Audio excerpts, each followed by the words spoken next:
Now, good evening and welcome to the West Covina City Council on 9/3/19 at 7:10.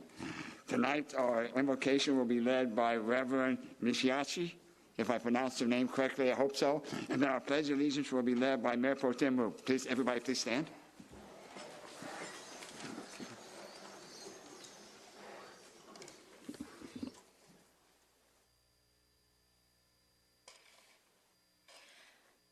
As we gather here this evening with our elected officials and the citizens of West Covina, let us reflect and with our hearts and minds in deep gratitude and appreciation, express our joy and a simple thankfulness to the countless causes conditions that has allowed you, the City Council members, to embark on such an important task of not only governing and protecting the citizens of this great city, but ensuring our citizens a life of harmony and their pursuit of happiness.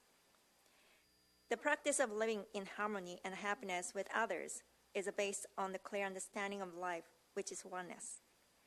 May we realize this oneness of all life, and in so doing enhance our realization of interdependency of all existences and accept our roles as citizens and elected officials of this city with a sense of gratitude and appreciation. May the proceeding here today lay bare our commitment to the truth that all people and nature are intimately interconnected with others. To truly realize this interdependence, one can only manifest a profound sense of responsibility for our fellow human beings and our environment. May today's proceeding be productive and the decisions made today serve this community and its people in the best way possible. May the ultimate truth of reality so shine within your heart and minds, and may our leaders of our great community continue to guide us with compassion and wisdom. Thank you. Everyone, please follow my lead. Go. I pledge allegiance to the flag of the United States of America and to the republic for which it stands, one nation, under God, indivisible, with liberty and justice for all.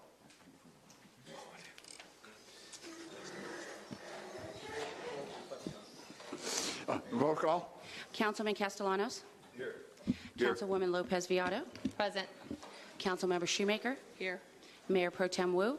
Here. Mayor Johnson. Here. Is reporting out of closed session, Mr. City Attorney? Nothing, Mr. Mayor.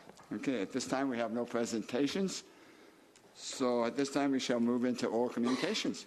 If you filled out, please wait till you're called. If you filled out a yellow card and you turned it in to our Assistant City Clerk, she will call your name up. When she calls your name up, please come forward. I'll be calling 3 names at a time. If you could come forward and line up the middle, please. We'll start with Frank Williams, followed by Wenwen Zhang, followed by Kun Chung.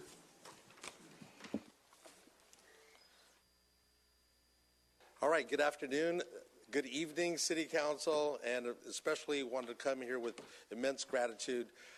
Mayor Lloyd Johnson, we really appreciate you attending West Covina Bruins opening day along with Mayor Pro Tem Tony Wu and Jessica Shoemaker. I will tell you right now, I know we invited and I know there was other Labor Day plans, you were missed, but I will tell you right now, it was nothing more prouder than for me to be here as a resident of more than 27 years and a proud father of 5, volunteer also for the West Covina Bruins, and of course, I'm also have the privilege of being the chair for the Youth Sports Council for West Covina. So my 22 years of volunteering for the Bruins is helping out our youth sports programs. So one of the reasons why I'm here today is because you took the time to come to visit Cortez Park, where we had over 300 families use Cortez Park for what it's intended for family, and for family. This program that we have with the West Covina Bruins, football and cheer, has a unique caveat that it really instills not only the foundation of running a program of high degree of character and honor, it's run with all volunteers. It's run with volunteers that believe in family and believe in those code of conducts, so we can make our youth, going from 5 years old all the way to 14, both boys and girls, along with the coaches, to help present and make West Covina what it really is. It's an incredible city, and was really proud to see all those people work. And we're so glad to have our leadership show, because again, without the leadership that we have here representing us and supporting our youth sports, because I sat back and tried to calculate, I remember many moons ago, how much would it cost the city if all the volunteers had to be paid minimum wage and city dollars. It's incredible the amount of money that the city would have to pay in order to offer those type of programs. Not just football and cheer, but you're dealing with sports like basketball, you're dealing with soccer. There's so many different things, Little League. There's so many things that put together a team sport. So I wanted to come and give my 5 minutes to you as a proud citizen of West Covina of something positive, and I know you deal with a lot of challenging issues, but I just wanted to kind of come over here and start this meeting with gratitude that we were proud to have you there, and we were proud to be able to show what a wonderful place West Covina is. We had so many visitors from outside, and they couldn't even believe the facilities that we have, and it's because of the leadership that we have. So with that, I just want to leave you that we have our season posted, Facebook, West Covina Bruins Football and Cheer. You know, if you guys want to tag yourselves, you guys want to get out there, it was wonderful pictures, great social media, but also, you know, come down to the park. You know, we have some great carne asada, taco plates going on the weekend. Pozole and menudo in the mornings if you need it, right? But really it's just a wonderful atmosphere, and you can see a lot of good team spirit going on with the West Covina Bruins. So with that, I'll leave you with one last thing. Go Bruins! All right, thank you. Oh. I just want to say, okay, so proud and so honored to be there, okay, and to see so many people attend to that event. That's more than 50% than last year. Oh, absolutely. So you guys are doing such a magnificent job to put our community together. And I met a couple of people from Warner, from St. Dimas. Many will attract even outside people to come to join your organization. And you see the young kid, they're so proud about themselves. I think this is what this West Covina about. Okay, we want to invest in our youth. Okay, and because all the volunteer, and to put this together, I think we've been attending for 4 years. Every year, we didn't miss any chance to be there, to thank you, to thank all the volunteers. I think this is what West Covina about, besides all the political thing. All we try to do is improve our city, to have our children to have a bright future. But I want to thank you again. Thank you so much. No, thank you so much. And really, I have to acknowledge what a wonderful job our president, George Ortega, is doing. He's been a volunteer for a number of years, and I appreciate the certificates that you both awarded him. He was really proud to receive those. He told me that was the first time he ever received a city award, so I thought that was pretty good. The thankless amount of hours that he puts out there in the field. He's out there right now, and I'm here in air conditioning with you guys. My wife dresses me, so I got to say, you know what I mean? I'm going to tell you, I didn't come in all scruffy. You know, I always joke about that. I have the last word. My wife just tells me what pants to put on, right? But I will tell you right now that it was really great to see you guys there. And, you know, it's just like anything else. It's family, and this is what West Covina is all about. And that's what drew me to this city more than 27 years ago. So thank you so much, and we'll see that. I just wanted to say thank you. I had prior commitments, but I run sports program, and so the volunteers, huge factor. So I wanted to say I appreciate it, and I just wanted to say thank you for coming up here and, you know, showing the gratitude and thankfulness. It's actually kind of nice to hear the good. Yes. You know, we only hear all the, I know. the That's bad, why, but, you know, it really is nice to hear that, and we appreciate that. And, you know, that I just want to say thank you very much. Awesome. Appreciate All right, it. well, thank you so much again, okay? You guys have a wonderful night.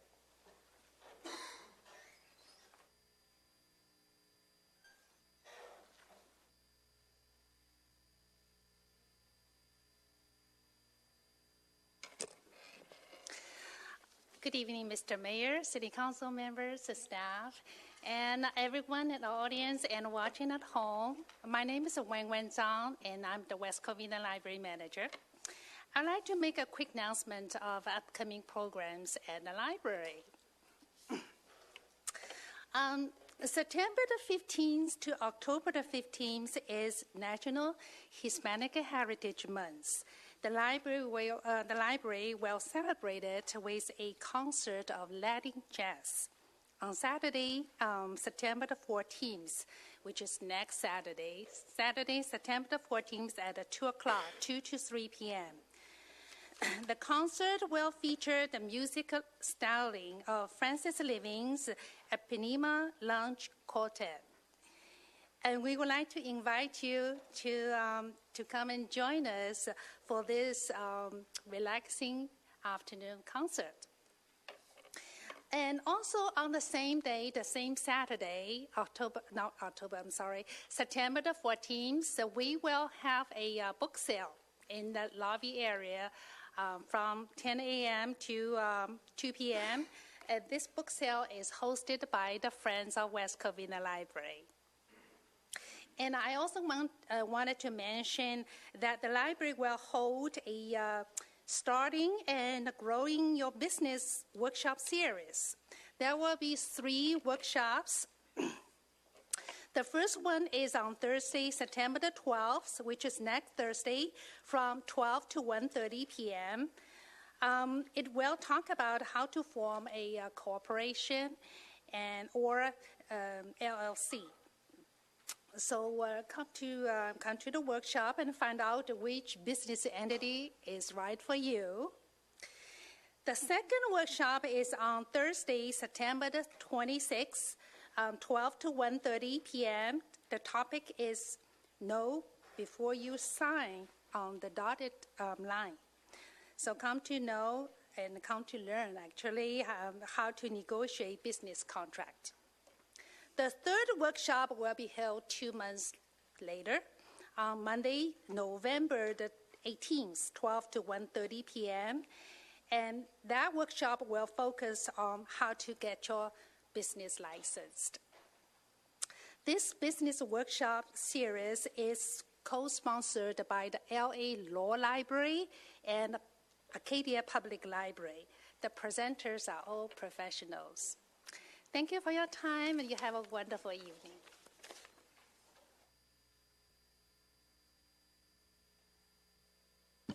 Kun Chung, please.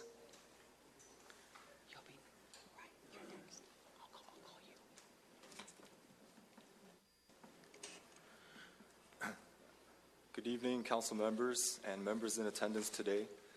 I'd like to take this opportunity to recognize 2 city departments who are often used for services for the city. The first is building and engineering. Receiving requests that come in takes skill, both mentally and physically. Making decisions when they are difficult can be emotionally taxing. Being able to follow through on a request takes time and determination.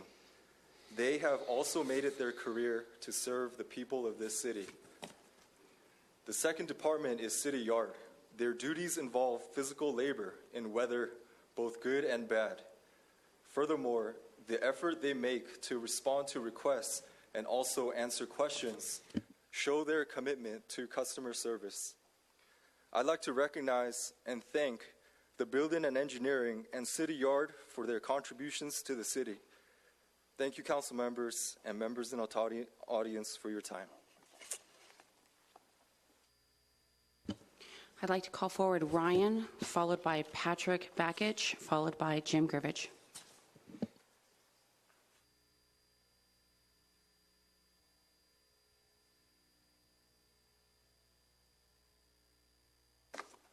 Good evening, Mayor and City Council members. I'm sorry to be rushy. I need to get back to work. That's why I'm trying to get my 5 minutes in so I can get back to work. My name is Ryan, and thank you so much for giving me an opportunity to speak tonight. I'd like to raise a few important points to me, and I believe it's important to the city as well. First, I'd like to thank you for doing a wonderful job for looking after our city. I'm pretty sure you don't hear it directly from us nearly enough, so every opportunity I have, I'd like to acknowledge it. So thank you for keeping our city beautiful, safe, clean, and at the same time, keeping the cost to a minimum. I did mention our beautiful city, and I hope to keep it that way, right now, there's a humongous cell tower right behind Seafood City Shopping Center, across from where I live. I have to look at that ugly thing every day. It's a blight to our skyline and shouldn't have to be tolerated by any of us. I hope you would agree that we need more greenery, but not fake greenery that's made of jagged metals. I know that federal law prohibits discussion of health issues related to towers, okay? And so I won't. Furthermore, on behalf of my group speaking on this topic in the past, or perhaps in the future, I'm retracting all oral and written communications regarding radiation or its health effects that may have been or that may be presented. But I do want to remind the Council that we, the people, preserve all the rights, which means we retain all the rights that are not specifically surrendered in the Constitution of the United States of America. Any rights that is not specifically granted to the government are retained by the people. And even the FCC reminds us of that preserved rights in its rule book. I paraphrase here, and you can look it up yourself. Quote, "Nothing shall limit state or local government over decisions regarding the placement, construction, and modification of wireless facilities," unquote. Okay? So we, the people, represented by this council, have the rights inherently, innately, and specifically stated again in the FCC rules to decide whether any cell tower is needed at all, where and how big, etc. In short, the council gets to decide everything about a cell tower. I'm here to remind the council of this fact and to urge the council to vote against more of these eyesores. We have enough. I don't have any drop calls. I don't have any poor signals in my area. Other people have casually complained to me that they may have some problems, but there's never been a proven case of any signal problem or drop calls. No significant gap, quote unquote, of any sort. I simply don't want any more of these things near where I live. So please exercise your power for the people, not the corporations. Finally, our city zoning currently does not allow any cell tower within residential areas. And so I'd like to remind the City Council that any placement of such devices within residential zones is against the city's zoning code. So thank you once again, and thanks for looking after our city and our people. I'll pass along some of the relevant rules, so if you have a moment, please peruse over them. Thank you.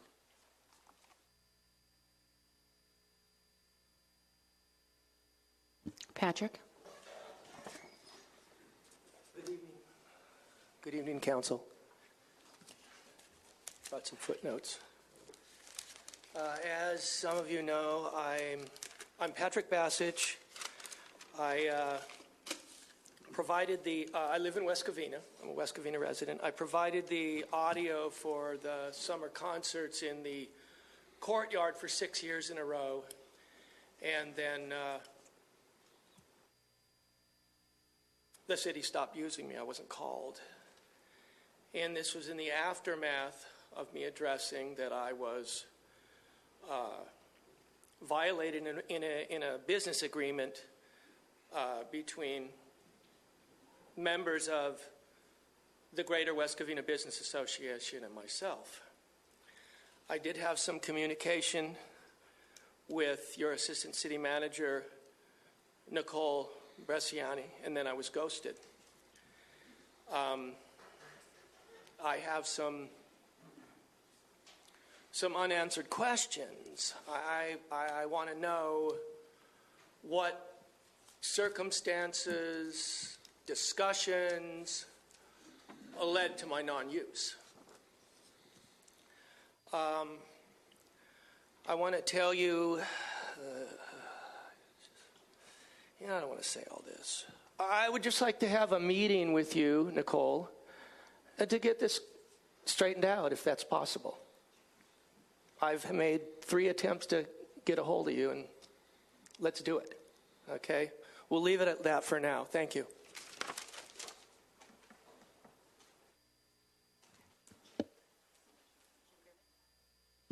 Mr. Grivich.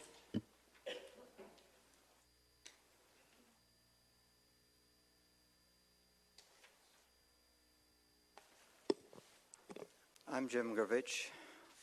In 2015, the Los Angeles Times reported that the state controller found massive fiscal mismanagement in the city of West Covina. One of the recommendations in the state's audit report was that the city establish an audit committee. Now, what is an audit committee? Read you the definition.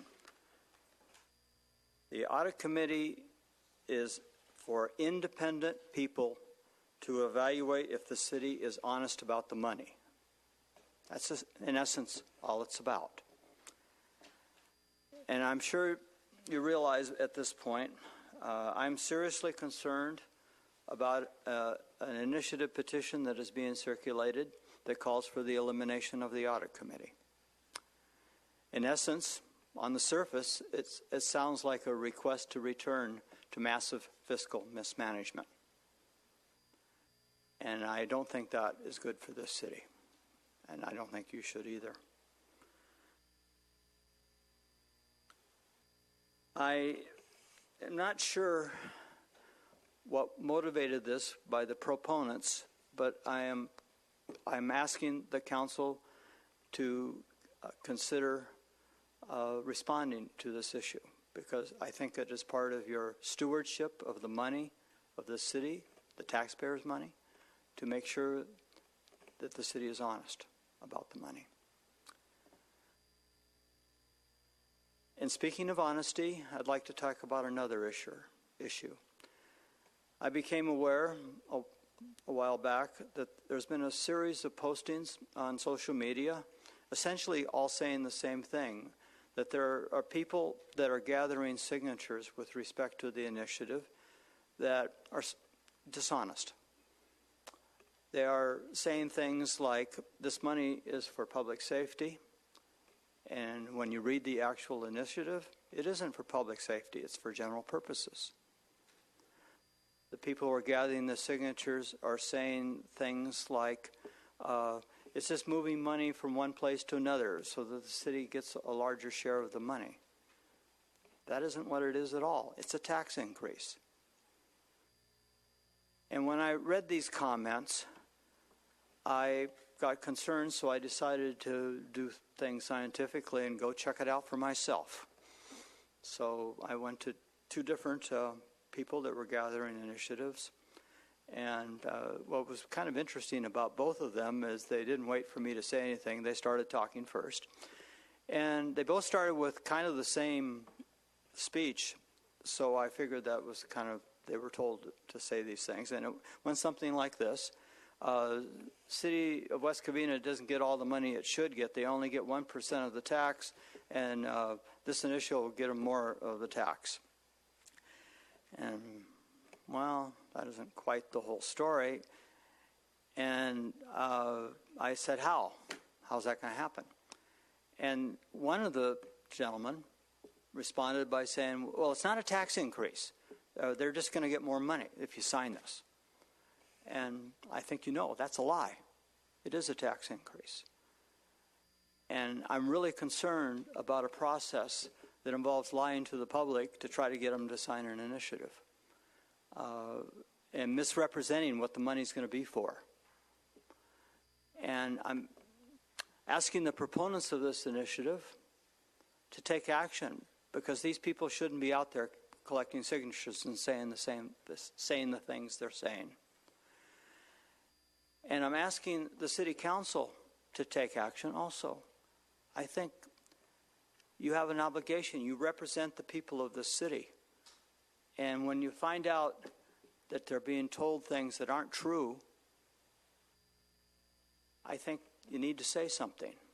And I think what needs to be said is pretty simple. You want to let the residents know that there's an initiative out there that would increase sales tax by 0.75%, and that the money will be used for the city's general purposes. And you're just letting people know that in case maybe they were told something different, so that they know what's actually really going on. Thank you.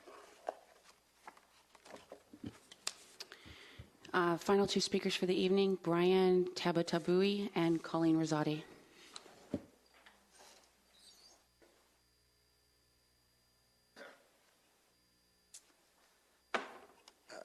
Good evening, Council. Brian Tabatabai. Nice to be here in front of you again. I am here. I actually debated whether or not to come tonight. My 6-year-old had some homework, and we were working on it. But I started to think about him. I started to think about this Labor Day weekend. We had some of the neighborhood boys come over, 5, 6 years old. Kevin, Ethan, CJ, and my son, and I realized that I actually needed to come here for them. This weekend, I was made aware of a posting on social media by West Covina Police Department in which images of recent arrested individuals were shared with the public. And I found this extremely problematic. First, on the bottom of the posting, it was made clear that the images were not representative of everyone who had been arrested during the time period. And so, as a citizen, what is the criteria? What images of arrestees are they choosing to show? Which people do not get shown? What is it? Is it based on crime? Is it based on threat to community? I mean, what is the rationale? There's nothing to say what is the rationale. I do know this: of the 20 or so people, okay, there were 20 brown people. Okay, there were 8 of them who looked exactly like me, brown, bald, goateed. Okay. And as I viewed these images, I asked myself, what is the public safety rationale behind this? These are people who are arrested. These are not people who we caught on video and we want to find them, right, for a crime. These are people who have already been arrested for the crime. Okay.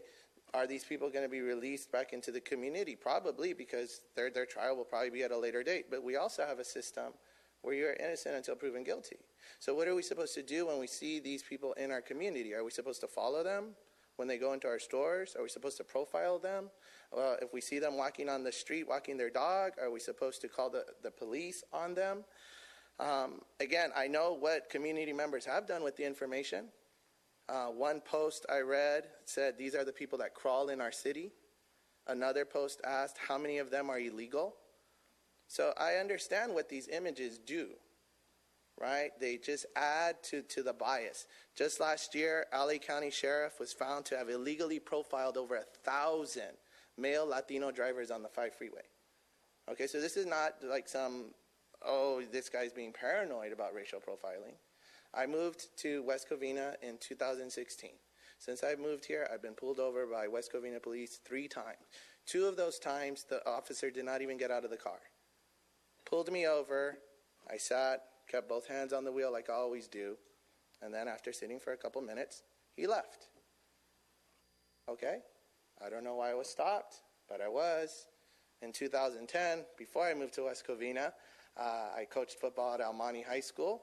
After a game, we went to BJ's, as we often did in West Covina, and I was part of a felony stop in which I sat on a curb at 2 a.m, handcuffed with the rest of the Almani football coaching staff, only to be released.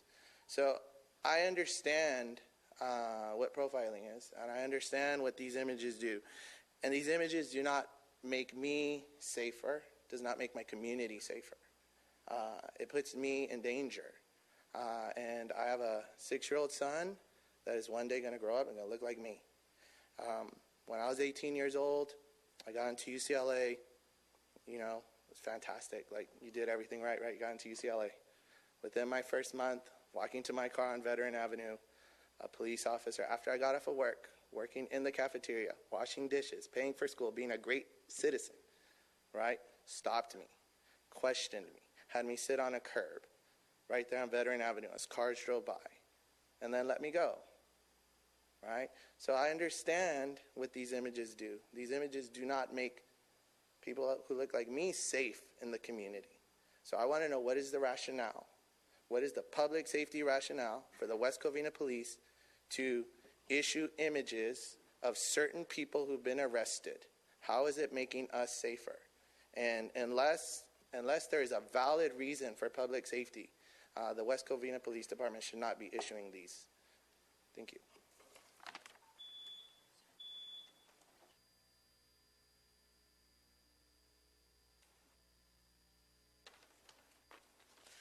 Good evening, Colleen Rosati. On the agenda tonight, item number 2 is summary of action for Human Resource Commission meeting dated June 12, 2019. Excuse me. This is more of a clarification. In reading the summary of action, I noticed number 5, where it says commission update regarding proposed fiscal year 2019-20 budget and staffing.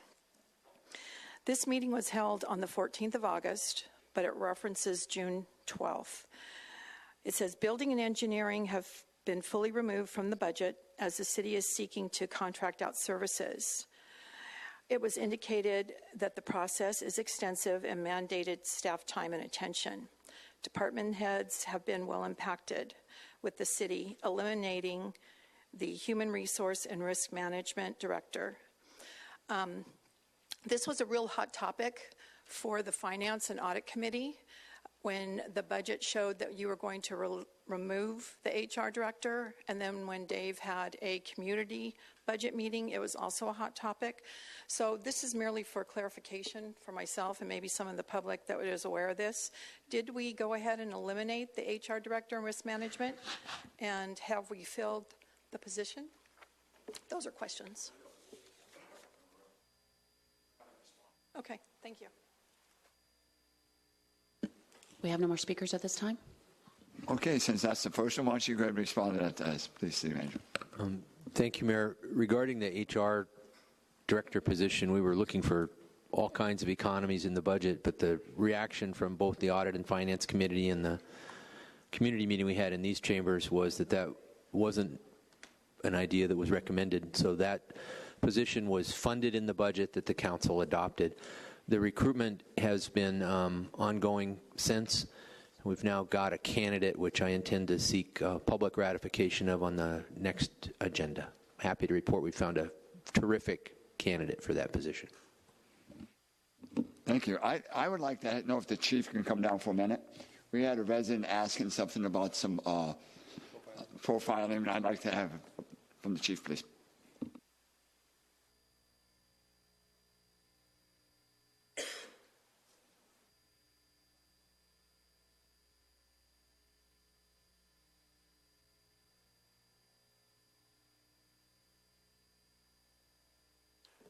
Good evening, Council. Good evening, citizens. How are you? I'm Chief Richard Bell. I was made aware of this, the questions that this gentleman had. Forgive me, I don't know his name, but I'm sorry. Oh, great. Thank you. We have been looking to increase our social media activity for some time now. And if you look around Los Angeles County, there's a lot of agencies that are very transparent with what they're doing in the community. There's been a lot of residents in our community that really don't know what the police department does. So we researched it, and we saw that other agencies were posting this. What happens is when someone's arrested, it's public record. Anyone in the community could come into the police department and find out who was arrested, and there are certain criteria that we can release. One is their photo and what they were arrested for. So we decided to give that to the community. We have about 4,500 people that respond to that social media post that are in support of knowing what the West Covina Police Department does. And so we have continued to do that. We have been doing that for the last several months. And believe it or not, we have gotten a very positive response from that. The gentleman asked, well, why are some photos put out and others are not? The simple fact is some people are arrested that go to the hospital. They never make it to the department, so we never get a photo. So even though they've been arrested, we can't put that photo out because they were released from the hospital. We don't release photos of child molesters. We don't release photos of children. We do not release photos where the detective will come and say, this is an ongoing investigation, so we do not want this photo released. So there's a number of reasons why we do not release those photos. But for those photos that we do get that we can, we do. So it's not a brown issue, a black issue, or a white issue. These are individuals that are in the community that have committed a crime, and we put that information out. So if you're an individual that have been burglarized in the city, maybe you've been robbed, it is assuring to know that our police department is out there arresting these guys, and we are catching them, and we are doing what you pretty much what you expect your police department to do. So we are showing you that we are active, that we are arresting folks, and we are doing it. We are not parading these people around to show them, hey, look at us. It's a simple fact that your police department is working for you, and we just want to share that with the community. So that is why we put it out.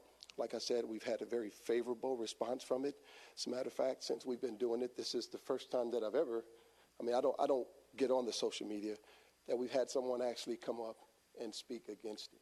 So it's not personal towards black, Hispanics, or anybody. I mean, there's people that are black that look like me, but I don't take it as a racial bias or anything. These are people committing crimes in the city. Furthermore, if you see someone walking down the street, you don't have a right as a citizen to do anything to them. If we are looking for them, or if you think they are committing a crime, your job is to call us and let us deal with it. I don't encourage anyone, because you saw their picture on a post, that you have a right to talk to them, harass them, or do anything.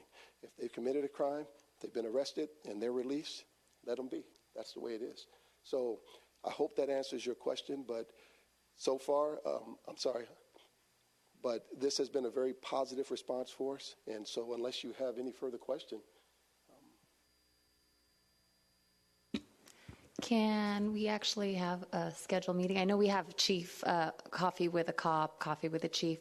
If maybe Brian can meet with you and discuss certain things, I don't mind also sitting in. I know he did message me. So thank you, Brian. Thank you for coming up and speaking. And, we can go further. And feel free to involve me anytime. I don't mind sitting with the both of you.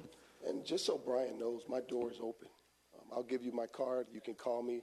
We can sit down to discuss these things.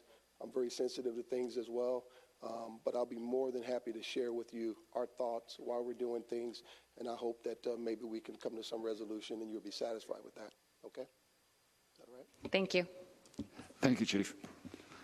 Okay, that's the last of the oral communications. Now we shall move to the consent calendar. I know we have one item, number 4, that wanted to be pulled by Council Member Shoemaker. Do I have a motion to accept the rest of the 1 through 8, except for number 4? So move. Second. Okay, we have a motion and a second. We have a roll call, please. Councilman Castellanos? Aye. Councilwoman Lopez Viado? Aye. Councilmember Shoemaker? Aye. Mayor Pro Tem Wu? Aye. Mayor Johnson? Aye, passes 5-0. Now we shall have item number 4. This is Council Member Shoemaker. Okay. There were a couple of options given to us as steps we could take, and so I am fine with adopting the proposed legislative platform, but I would like to have it instead of, let me get the language they have in here. Instead of the city manager, basically, instead of our lobbyists sending the city manager bills and the city manager signing on behalf of the city, if it matches something on our legislative platform, I would like any bill that is up for consideration on the city supporting or opposing come directly to the city council to approve or not. And so that would be my motion and my suggestion. If there's no other questions on it, she made a motion. I'll second it. Okay, we have a motion and a second. Any other discussion?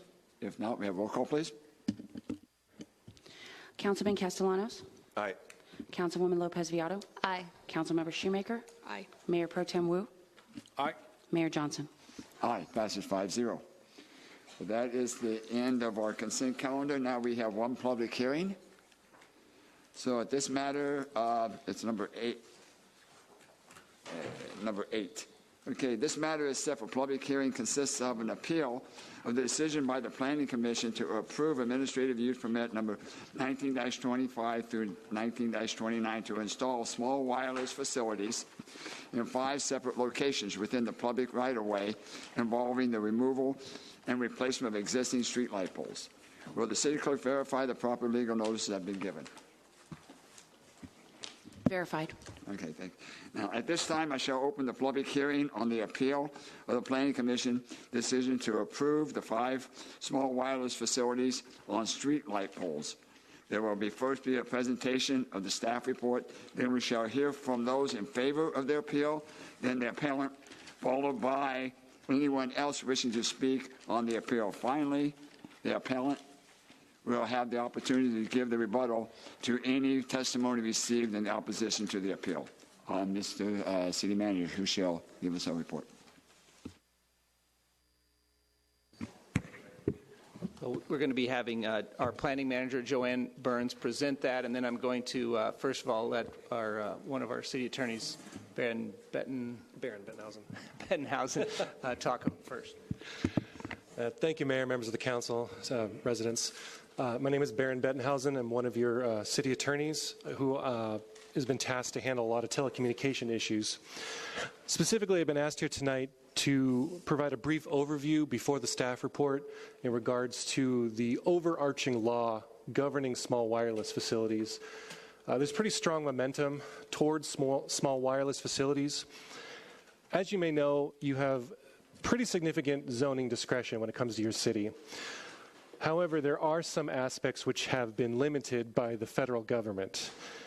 And aspects of small wireless facilities and telecommunications is one of those things. A few aspects that I wanted to point out regard discussions over health concerns when it comes to telecommunications. The Federal Communication Commission, the FCC, has taken it upon themselves to regulate health concerns when it comes to RF emissions and aspects like that. So I wanted to point that out in advance because it happens where people want to get into these discussions. However, I do recommend against it because the FCC regulates that. Any discussions had at the council level actually could end up being used against the city if you were to deny applications. Because it's been preempted, your authority has been limited to discuss those aspects. In addition to health concerns, the FCC has also passed some regulations specifically in regards to small wireless facility, which is what's before you tonight. You can regulate small wireless facilities, and you can regulate aesthetic aspects. However, you are required to do so. The regulations and the standards must be reasonable, applied equally to other similar facilities and utilities, objective, and published in advance. And these standards have been published in advance. So I just wanted to point these things out as you enter into a discussion, and I will now lend it back to staff for their staff report. And of course, I'll be available to answer any legal questions which may come up.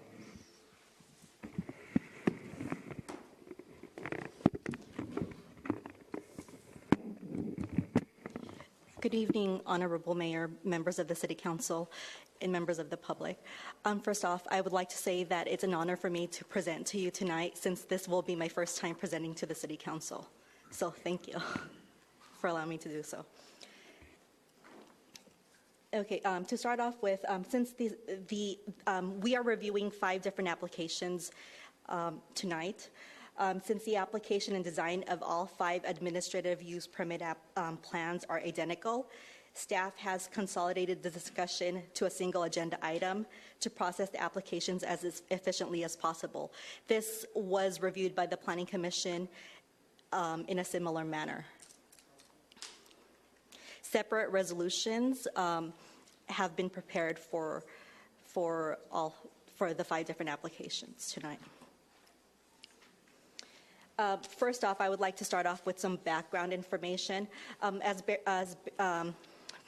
the city attorney mentioned earlier, the FCC does regulate small wireless. I'm sorry, okay, and the planning managers, we only have a 4 plan, right? There's 5. Well, the big one is considered the fifth one? The fifth one is the bigger Got it, plan. got The it. 4 others have not been revised. Okay, got it. So it's okay. So we're kind of confused. Thank you. Okay. And basically, the FCC order was released September 27th of last year. And as the city attorney mentioned, it significantly limited the local management of small wireless facilities to, and among other things, it also limited the time frame which reduced the local government review periods to a certain set time frame. For this particular for these particular projects, the shot clock is limited to 90 days because they are new poles being installed. On April 14, 2019, the California U.S. Supreme Court decision on T-Mobile West LLC versus the City and County of San Francisco validated the city's authority to regulate the aesthetics. In response to the FCC order and also the Supreme Court validation, the City of West Covina Planning Commission reviewed and adopted design guidelines for small wireless facilities in the public right-of-way.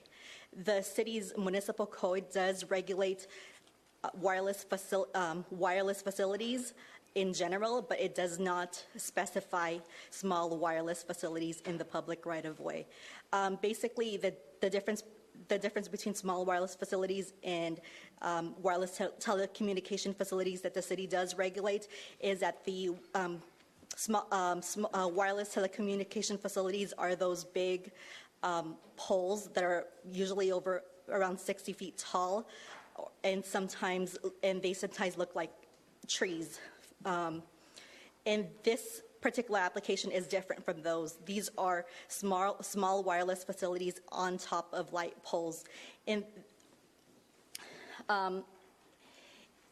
July 9, 2019, Crown Castle submitted 5 small wireless facility administrative use permit applications in the public right-of-way. The 5 applications were reviewed by the Planning Commission and approved by the Planning Commission on July 23, 2019. Excerpt of the Planning Commission minutes is included in the staff report as attachment number 13. At the meeting, Commissioners Redholz, Kennedy, and Holtz felt that the proposed facilities as conditioned provided the least possible aesthetic impacts because the light poles were replacing existing light poles of similar color and material, and the antennas would be shrouded and painted to match the light poles, and the accompanying equipment would be installed underground. Commissioner Hang could not support the project because she felt that the antennas were too close to residential and to each other. Commissioner Jaquez could not support the project at the time because he was unable to determine what the proposed facilities would look like. The Planning Commission decision was appealed on August 5, 2019 by Max Lee, Min Lee, Janine Peterson, Ian Piker Tom, and Ralph James Liu. In their appeal letter, they stated that they felt the design of the small cell tower is ugly.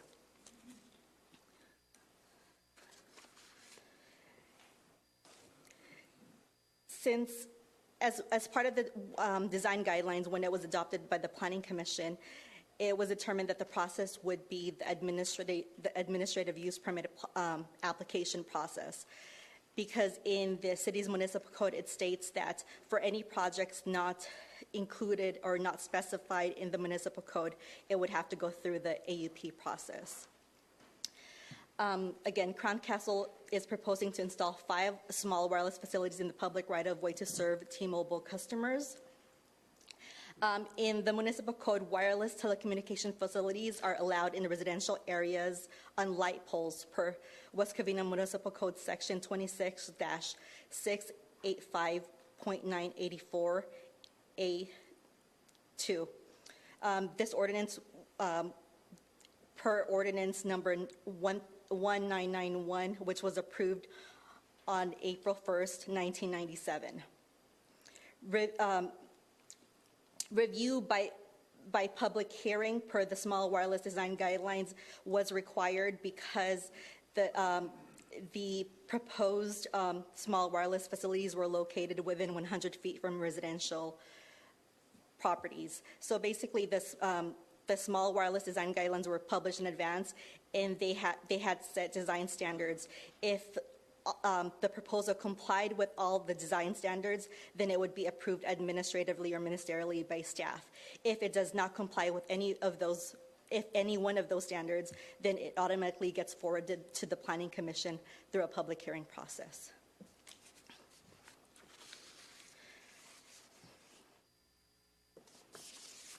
Let me go ahead and go over the location of the 5 small wireless facilities. The one on 1631 East Nanette Avenue, which is right along here, is located on the north side of Nanette Avenue, just north of its T intersection with Mina Street. The existing light pole will be decommissioned and replaced and is located approximately 17 feet from the closest multifamily residential property right along here to the north. Number 2, which is the second application, is located on 2539 Temple Avenue. It is located on the west side of Temple Avenue, approximately 80 feet west of its T intersection with Woodridge Circle. The existing light pole again will be decommissioned and replaced and will be located approximately 70 feet from the closest residence, which is a single-family residence to the east across Temple Avenue. These structures right along here are basically parking structures, so the closest residential is across the street from it. 1689, number 3, right along here. Natalie Avenue is located on the north side of Natalie Avenue, just west of its T intersection with Mina Street. Yeah, the existing street light pole will be decommissioned and replaced again, and is located on the northeast corner of Natalie Avenue and Nina Street, approximately 13 feet from the closest residence. Number 4 is 2634 East Temple Avenue. Is located on the west side of Temple Avenue, approximately 25 west of its T intersection with Glenridge Circle. The existing street light pole that will be decommissioned and replaced is located approximately 19 feet from the closest residence, which is a multifamily residence to the west. Number 5, right along here, is 1722 Natalie Avenue, located on the south side of Natalie Avenue, approximately 180 southeast of its T intersection with South Nancy Street. The existing street light pole that will be decommissioned and replaced is 17 feet from the closest residence, which is a multifamily residence to the south of the existing light pole, which is right along here. Here are the photographs of the existing light pole. Although the proposed small wireless facilities locations do not comply with the 100 feet minimum distance from identified in the design guidelines, the proposed facilities will not significantly change the streetscape because the proposed street light poles will be located in proximity to the existing light poles that will be removed, which is basically it will be a minimum of 3 feet away from these existing light poles. This is the design that the Planning Commission reviewed initially. So basically the 4 smaller plans reflect this design because those plans have not been revised yet. So in the Planning Commission, the plans that the Planning Commission reviewed initially showed that the height of the light pole would be 28 feet 6 inches from the lowest grade to the top of the shroud. The shroud itself would be 5 feet 6 inches. The existing light poles are 24 feet tall. So this is a side-by-side comparison of what was being proposed and what is existing. So when the Planning Commission reviewed the application, they approved the application with the condition that the applicants reduce the diameter of the shrouded antenna from 24 inches to 14.6 inches. So basically, it would be a lot less wide than what is proposed. The closest photograph or closest standard that would emulate what the Planning Commission would approve would be this photograph right along here, which is a sample of a light pole with a small wireless facility on top that is installed in the city of Pasadena. So this is the closest to what the Planning Commission had approved as conditioned. The Planning Commission did not approve the plans as shown, but they did approve it as conditioned with the thinner or shroud that is reduced to 14.6 inches in diameter. The applicant recently submitted revised plans that further reduces the diameter of the shrouded antenna. Again, the height of the proposed light pole from lowest grade to the highest point still remains at 28 feet 6 inches tall. The height of the shroud still remains at 5 feet 6 inches tall. However, the diameter of the shrouded antenna has been reduced from 14.6 inches as approved by the Planning Commission to 12 inches in diameter. So the width or diameter of the light pole is actually less than an inch. The diameter of the shroud is less than an inch smaller or larger than the diameter of the existing light pole.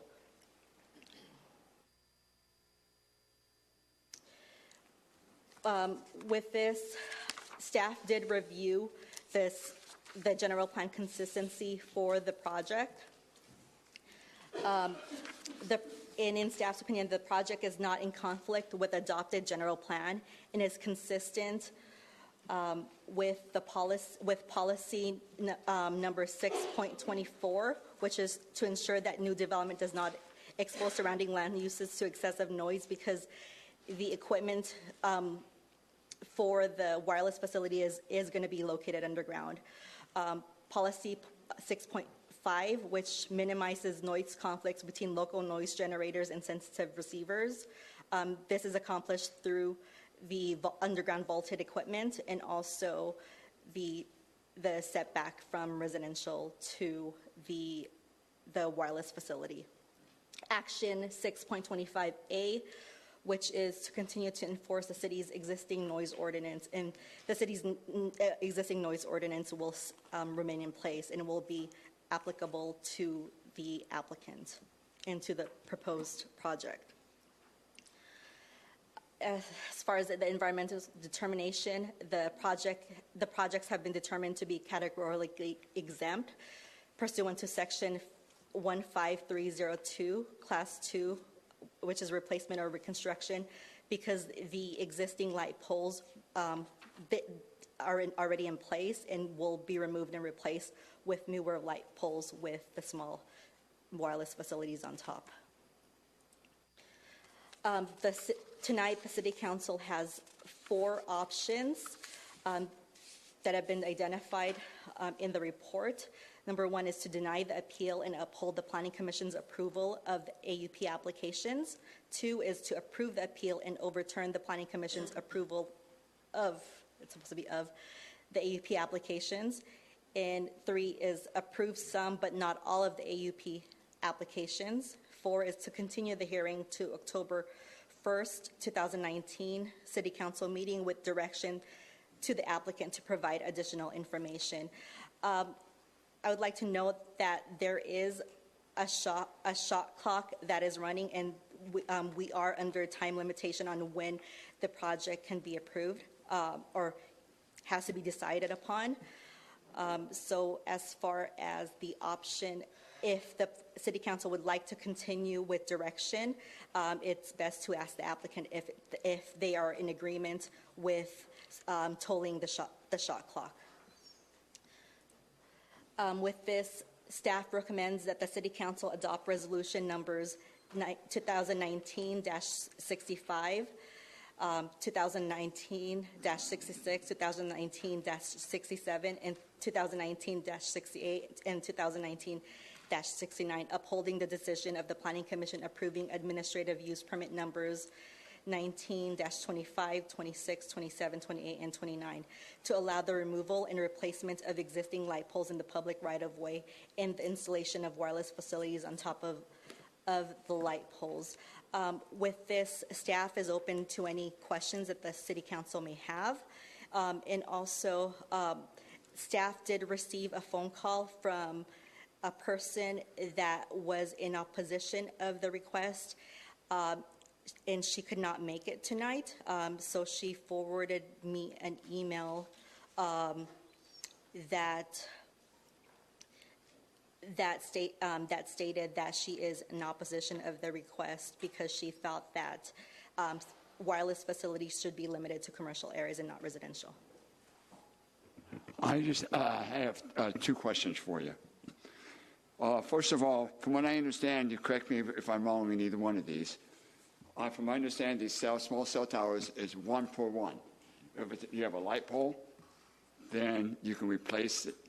Instead of adding the cell tower beside it, you replace the light pole, and then that's where the cell tower will be with the light pole, with the light on it, plus the cell tower. Is that correct? That is correct. In these particular case, this is the existing light pole, a photograph of, or a diagram of the existing light pole that they will be removing, and they will be replacing it with another light pole with the wireless facility on top. And the other rumor that was going around, I just want to make sure that the residents are completely understand about this. These will only be put on light poles, not telephone poles. Am I correct? Well, these particular applications are going to be put on light poles. That's correct. Yeah, that's what I'm sure. Okay. Any other questions? Councilwoman. So what are the consequences if it passes the 90-day requested shot clock? And the second, if we deny this in general, is there a lawsuit that will come before us? And is there a reason why it's in these designated locations?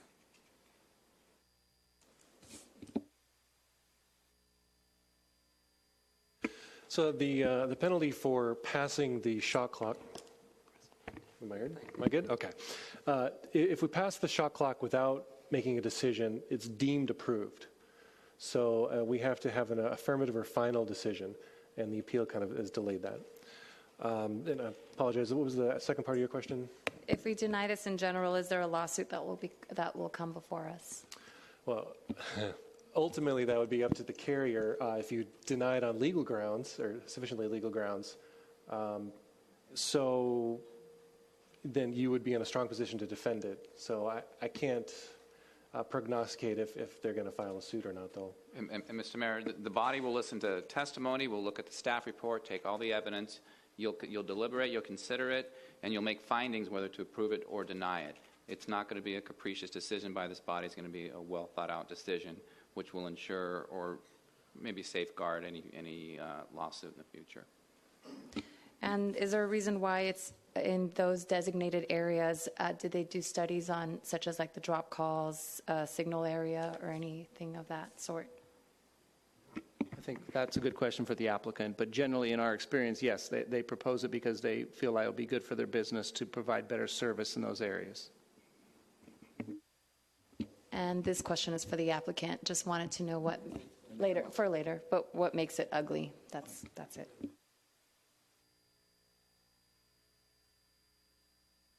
I think the concern is the resident regarding, okay, our coordinates, supposedly we cannot put a wireless facility too close to the residential neighborhood. It's 100 feet. Right now it's 17 feet. So why we can approve this? Maybe you can answer this. So I think there's a concern by the resident that if it's too close to the resident area, if it's 100 feet, why don't we just try to, put our code? So one of the recent regulations which came out from the FCC was that you cannot adopt standards which create an effective prohibition. So by strictly enforcing the 100-foot from residence, most streets are not that wide, and it would be impossible to place it in the row anywhere in a residential zone, which would then be in violation of the federal requirements. So currently, when it comes to small wireless facilities, it's considered a standard or a recommendation. If the applicant does not satisfy that, it then becomes a discretionary decision from the Planning Commission. You can reasonably require some movement, but you cannot impose a condition so onerous that it creates a prohibition. So I researched all this issue of this weekend regarding the small cell tower, and what FCC to do with all the city in the United States. Look like FCC pushing this thing for 5G, ability to provide from the carrier. So I don't know unless what restrict the city have any too much say beside how it's look. I don't think we even can discuss about location. Can we say, hey, why you put over here? Why don't you put over there? Do we have the right, beside how this look, is it pretty enough for our resident rather than the location or how many they can put in our city? Based on the FCC, their new regulation, and upon to city. Yeah, so you can adopt standards, and those standards can include aesthetic requirements. And I believe your standards do require shrouding. It requires that they have the appearance similar to facilities adjacent to them. The standards you have in place also have to be applied equally to not just wireless, but other similar facilities, telephone poles, electrical poles. So as long as they're reasonable, they're broadly applied, you can apply them. But again, it comes back to you cannot adopt standards that are so onerous or require them to move so far away that it creates a prohibition. In addition, typically when the carriers come to you, they have conducted engineer studies showing where there's a gap in coverage or maybe more coverage is needed to anticipate future need. Obviously, I haven't seen those, and I'm not an engineer, but they do extensive studies before they come to the city, and there's typically room for them to maybe adjust if the city has an aesthetic concern within reason. So based on what you say, the FCC guideline look like we have a very little power to restrict anything, and then the only next following question is, if we have no choice to approve this, it will be the gate open, how many they're going to install to city, 1,000, 2,000 of the light pole they are going to install to our city. So that is the concern about what kind of plan, and how many approval, or do they have to submit the approval, or they just, because we approve this, so the gate's open, they can just install any light pole they want to put due to we already approved for tonight. So what is the consequence for us besides just approve this 5 small cell tower? I think that that's the concern about the residents, they have, so what kind of right we have. And I understand, the future is coming, the 5G, and we are behind to some other country. We need to improve our infrastructure. I understand that, but at the same time, we need to be from the carrier, from the contractor, the Crown Castle, to tell us the truth, how many they want to install to our city.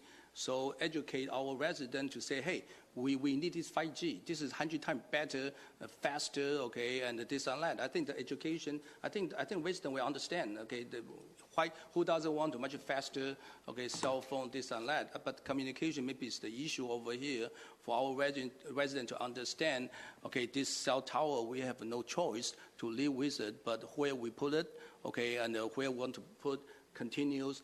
So the question is, how many they want to put? if we approve tonight. And the point is this, do they have to go through the same approval if they want to put 1,000, 500, because we are 17 square mile.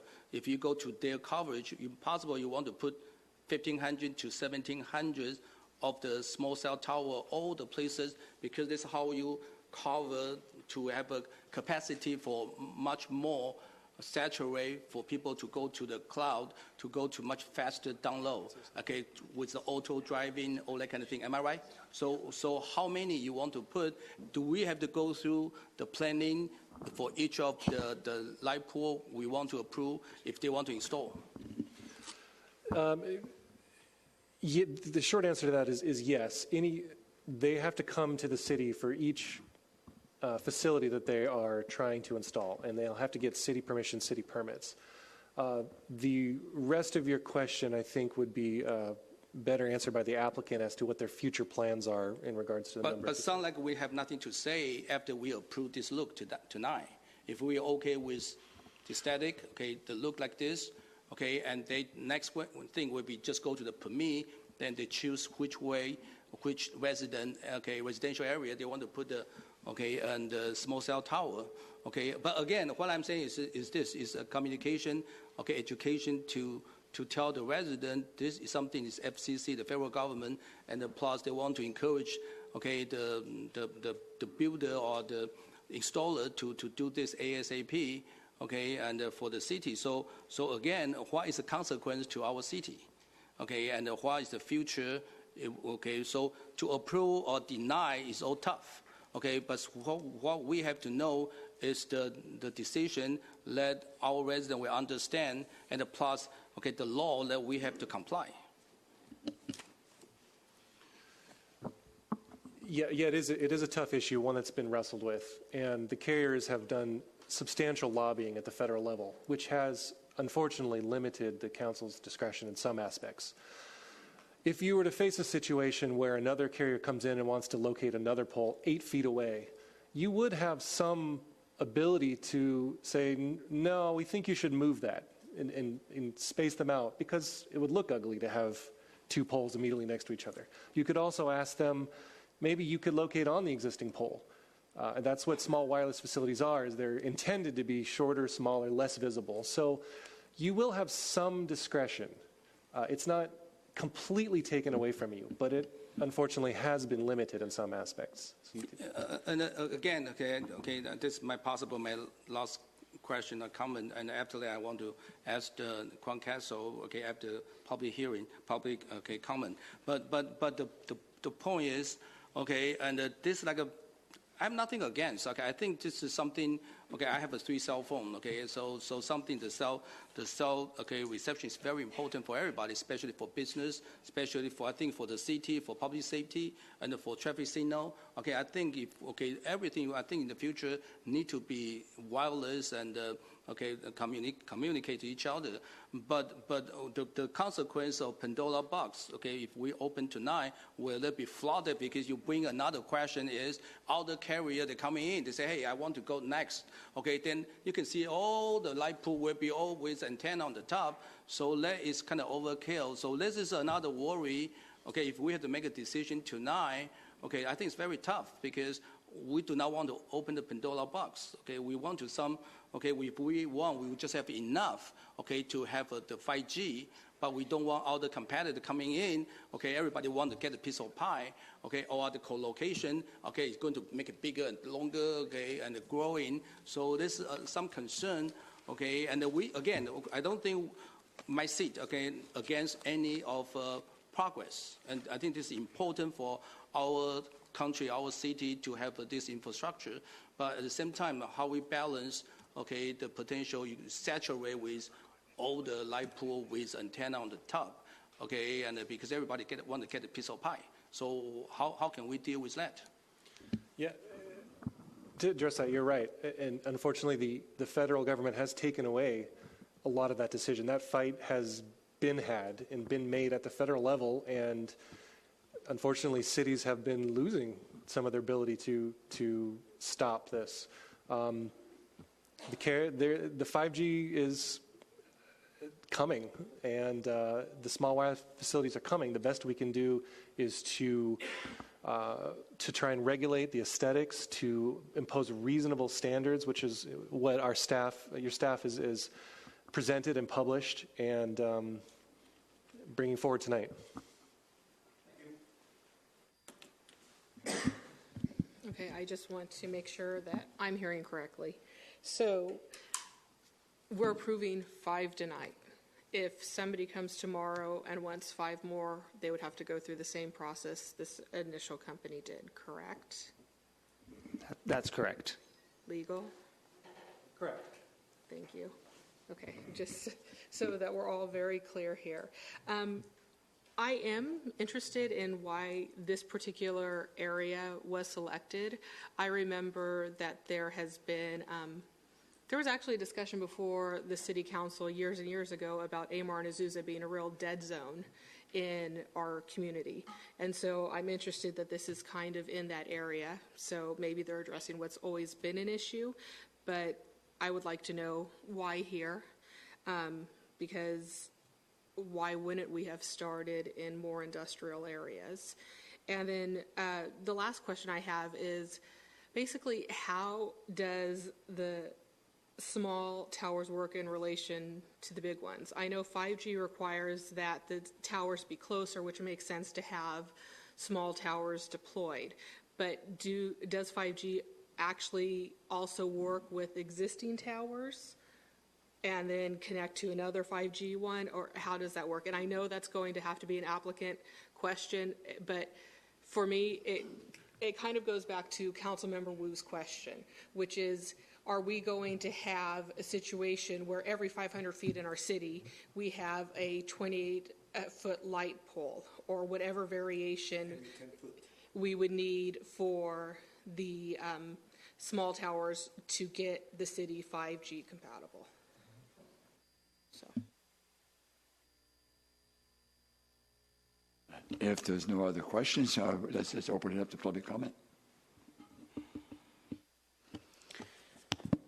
Mr. Mayor, you'd have the appellant come up and present their case right now. Okay.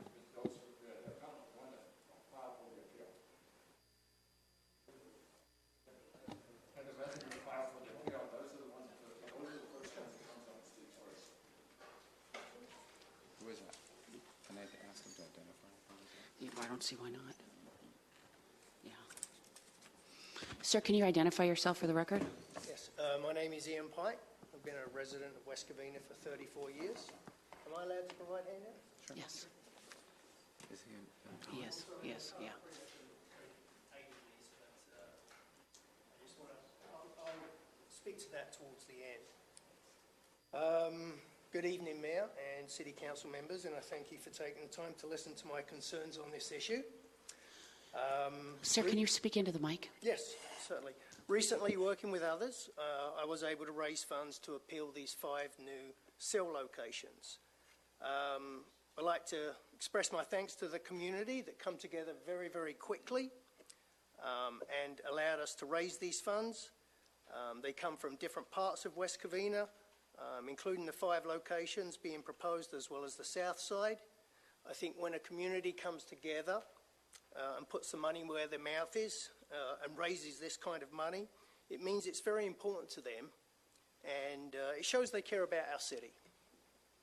As I understand it, the FCC Act of 1996 that speaks to the preservation of local zoning authority does give you, the council, the authority to reject this proposal seeking to install these new cell sites.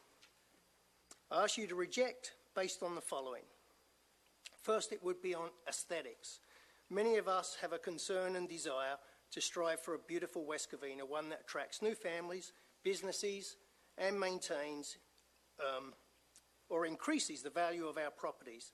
These cell sites, which will quickly increase, will be an eyesore, both from our windows of our homes as well as just travelling the community.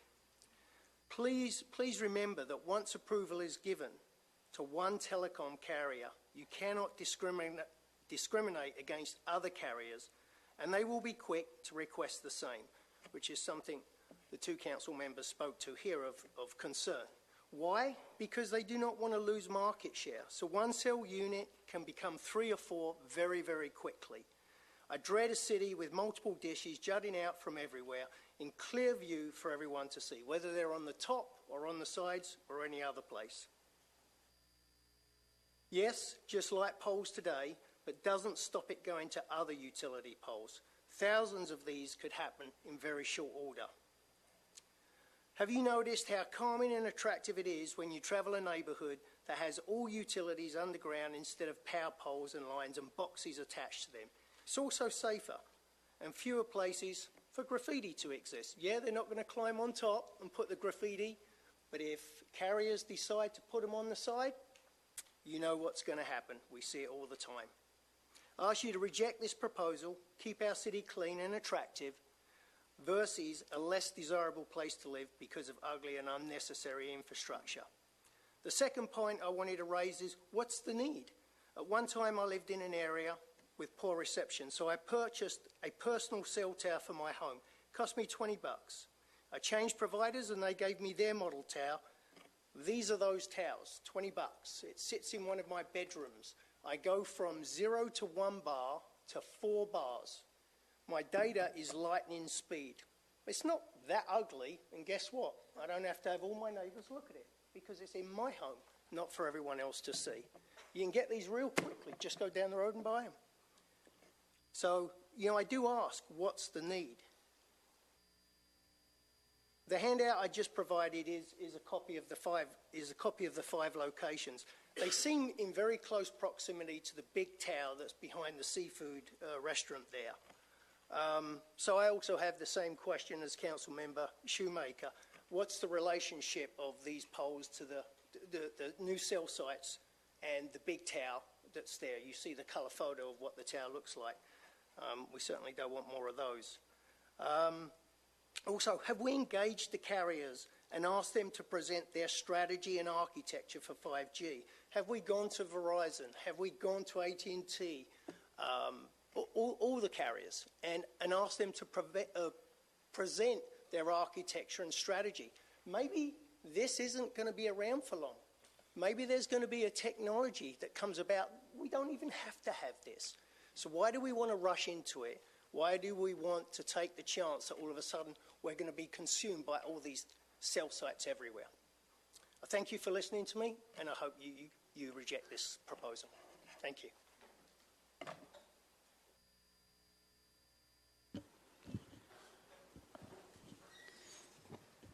Can we call forward anybody who's here to speak in favor of the appeal tonight? In favor. For the appeal. Correct. I submitted a card saying Okay. Angie Gillingham, I don't have whether you're opposed or neutral. Oh, no, I'm supporting the appeal. Okay. Come forward, please.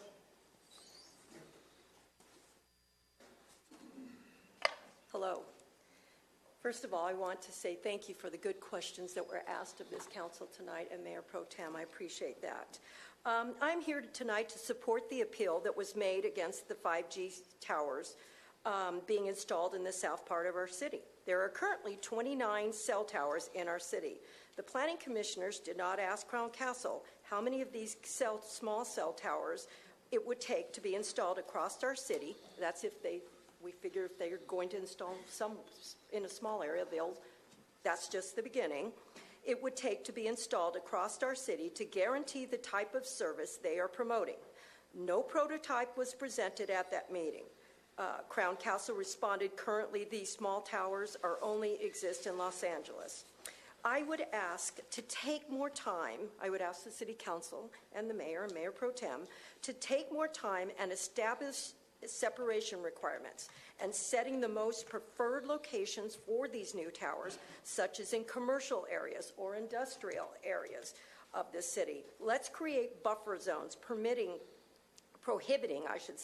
new 5G in sites within 100 feet setbacks for schools, community centers, hospitals, and specifically residential areas. We should attempt to minimize the clutter that 5G small cell towers could create. Thank you for your time. Christopher Bout, followed by Audrey and Ashley. Good evening, Mayor Johnson and the West Covina City Council. Good evening, staff. My name is Christopher Bout. I'm a longtime West Covina resident, not at the current time. I was born and raised here in West Covina, born in Queen of the Valley, 1967, resided here for 3 decades after that, more than that actually. And I actually came here for different reasons and didn't even know I was going to be speaking tonight, so forgive me. I'm not that good of an extemporaneous speaker, but I do have some insight onto this technology here that I wanted to share with you. The city of West Covina does not need 5G small cells. The city of West Covina does not need 5G small cells. Yuma, Arizona, Riverside, Victorville, Lancaster, recently Ontario, recently San Francisco. You know what these cities all have in common? They're bypassing 5G small cells. They're going straight to 6G. Yes, that's right. 6G will surpass 5G before 5G even gets a foothold in mainstream America. The reason why I say this is this technology is real. Yuma, Arizona is not installing 5.5-foot attachments on top of their streetlights, and the other cities as well that I mentioned. They're installing an attachment on top of the LED street light. Okay, you guys are buying all your street lights from SCE right now. 7,000, I think. I'm not exactly sure of the number, but when those change hands, you guys can deploy this technology as well. This is an attachment that utilizes the 7-pin node on top of the LED street light. It fits in your hand. It's as big as a burrito, as a piece of cake. I don't know. Compare it to what you want that can fit in the size of your hand. It's not 5.5 feet tall by 14.5 inches. Okay? It's a lot smaller. The reason why they're using this technology is because they can get 5 gig bandwidth up and down from the gateway to the edge, citywide. No need for small cell technologies. 5G small cell technologies need a close to the ground dense network. I believe it's 200, 250 feet. I'm not an expert in this, but they need a close, dense network. They need that street lighting network. So you're right. This is opening a Pandora's box. And I believe if you let a few of those in, they're going to need a lot more. And your question is also very curious to me, too, why they need 5 cells near Amar and Temple. That's a residential area. Now, there's a shopping center down at Amar and Azusa, and there's St. Martha's Church right around the corner, and I know that because that's where I was baptized in 1968. That area right there is purely residential. Okay, I don't know why they're targeting that, but it stands to reason that that's a test bed. Okay, they want to test it out. But moreover, some of the other reasons that these cities are deploying this technology that fits in your hand, that goes on top of that street light, LED street light, is because it generates revenue. How much are you going to make from these small cells? I think the FCC ruling caps it out at $276 or $78 per pole. Does that even cover your permitting costs? I'm not sure. I don't know what your permitting costs are, but $276 per year is not a lot. The manufacturer of this technology that goes on the streetlight pole installs it for free. You know why they install it for free? Because that 10 gig bandwidth up and down is valuable to the carriers. They're going to lease out. For those cities, they're going to lease out that bandwidth and share the revenue with the city. This is under contract. So I urge you, I've got 7 seconds left, please talk to Riverside. Talk to Lancaster. Well, Riverside just came out with that. Talk to Jimmy Chang, IT Director at the City of Ontario. He'll give you some insightful, relevant data and reasoning to put that on hold. So just wanted to share that. Thank you.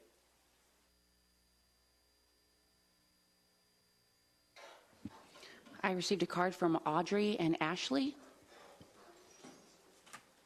Thank you.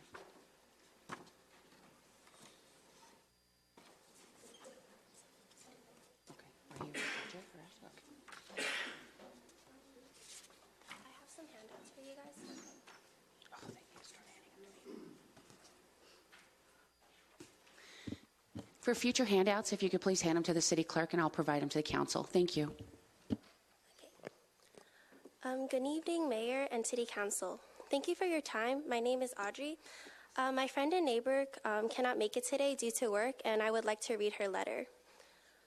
The letter is, my name is Ashley. I have to work tonight and I cannot be here. I, and along with a few other residents, put up the appeal fees, and later on more residents helped raise funds and helped pay for the fees. You will hear from them tonight. I do not want to have our city filled with small cell towers because aesthetically, this will not make our city and our neighborhood look better. Please approve the appeal and do not let this happen to our city. You are the only ones who can prevent this from happening.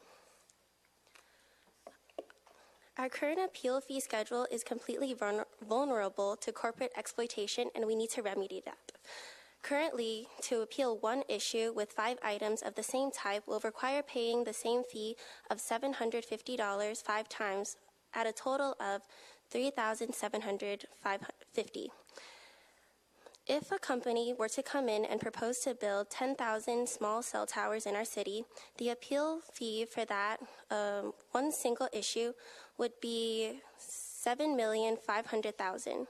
How can anyone hope to raise that much money for an appeal? Remember that such a corporation may propose 10,000 cell towers, but only has the intention of building just one. We wouldn't be able to challenge it at all because no one could raise that amount of money for just an appeal. Thank you.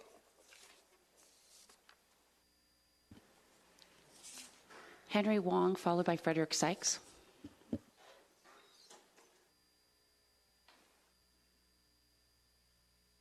Hello, City Council. I'm Henry Wong. I have a few things to say about aesthetics. Now, we've been told because of this recent San Francisco case under the California Supreme Court that we can use aesthetics. It also was proven on the federal level in the Ninth Circuit. So it's real important. What does it look like? It's really basic. What does it look like? Is it ugly or isn't it? Well, how do you know what it looks like? I have a few complaints about the application. Number one, those plans, they're not available online. You have to go into City Hall or into the police department, the planning department. It's unavailable, basically. That's a big hurdle to make you go somewhere to see them when every other application, they're online. And it was modified 3 times. How am I supposed to even catch up with what it looks like? This is the first time I've seen it where it looks that size. And what's going to prevent it from being changed? When they go to 5G, the antennas may change. Verizon has said that when they go to 5G, they can't put a shroud on it. It won't work. So you have requirements, aesthetic requirements, put shrouds on it, but once you approve of that thing, they can get rid of the shroud. You know why? Because the 6409A, they can change it all they want with very little review. As long as they meet certain sizing guidelines, it can look anywhere that you can no longer control once you approve that. They make it really good looking, so you'll say yes, but then they'll monsterize it under 6409A. Photo sims, what happened to those? They're supposed to show you a picture of existing from 3 or 4 different points of view and have a second one where they artistically put the antenna on it. I didn't see any of that. They shot one picture of each one. Well, they look different depending on where it is. What's the view? You talk about not just aesthetics of the unit itself, but where is it situated? What is the neighbor looking at? All the neighbors looking in different directions. Is it blocking an important view? You have no information because they didn't give it to you. They don't want you to see it. Yeah, they're supposed to show the old pole and new pole in different perspectives. They did that. None of you remember, but back up, I think 2015, they were going to put a different carrier was going to put a monopine at the golf course, and they showed completely inadequate photo sims where it was always behind something else. You basically never even saw it. We pointed this out to City Council. on an appeal, and City Council said, you know, you're right, we can't see it. Let's continue it, demand the carrier, let us know what it really looks like from the street. They were all from golf course, no neighbor points of view, and the City Council agreed that that should not be allowed, and they said, continue it, come back to us with some real photo sims. And guess what? They never came back. They just disappeared. I'm not asking for too much. I'm asking for real live photo sims, and I'm asking that they need to have plans, and they didn't do that. And I'm not asking too much, because if you go to the city of Rancho Palos Verdes, they supplied all those things, the same company, Crown Castle. So I think they're shortchanging West Covina. Why? I think West Covina does, in order to assess the aesthetics of it, you deserve as much as they give other cities. Why aren't they doing that? Because they're pulling the wool over your eyes. They want to give you as little as possible, make you think, yeah, that looks okay. The report says they all look alike. So if you are okay with this one unit, you should be okay with all of them. That's overgeneralizing. It's specific to each location. What does this neighbor look out of his bedroom window? Some of them have mountain views, and it's going to ruin them, and they're entitled to the view they bought when they moved into that house. You have no method of assessing that. I don't see how you can approve this without at least a continuation until you know what it looks like using standard industry. They're substandard here. They're cutting you short, and I don't think they should be allowed to do that. Thank you.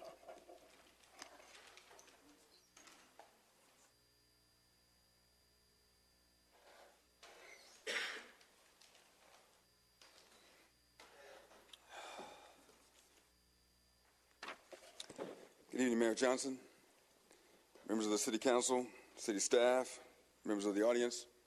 I'm Frederick Sykes, 41-year resident, and also the former mayor of West Covina. First, this appeal is for the benefit of every resident, every property owner, and every taxpayer in the city of West Covina. Therefore, the $3,750 fee should be waived. Cell towers should not be installed a few feet from where we sleep without homeowners' approval. You're making it difficult for the homeowners to enjoy what we originally saw and paid for. Installing cell towers on our front lawns is very disconcerting. Today, the target is 5 single-family homes, and tomorrow, all 34,000 of the homes in our city will not be safe from this new invasion of telecommunication towers. And remember, it has attached equipment that comes with it.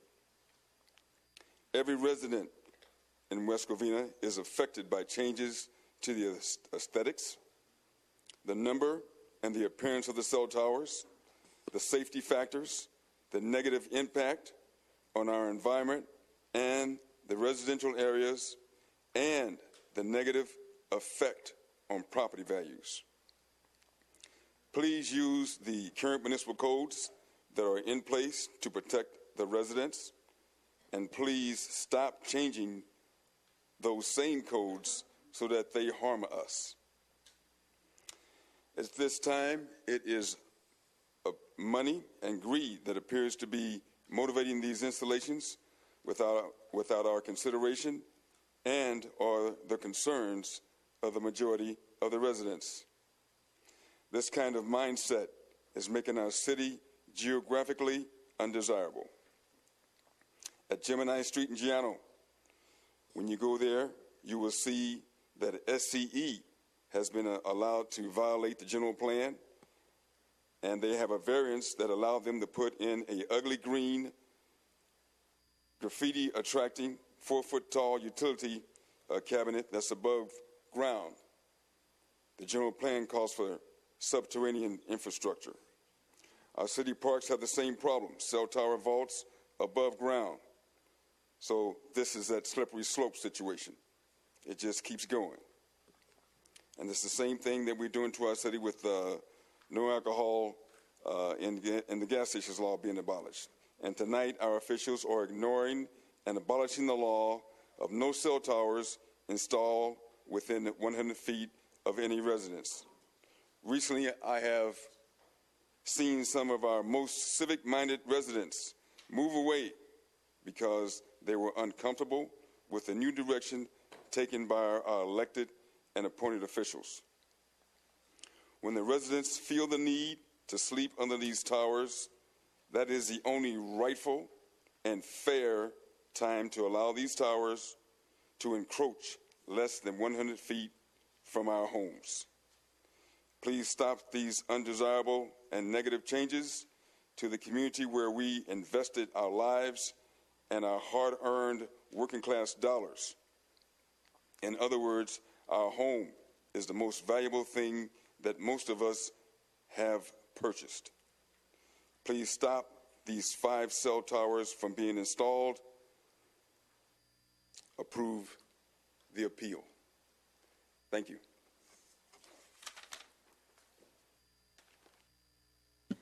I have 2 cards marked as opposing this item, Rick Heng and Mimi Kwan.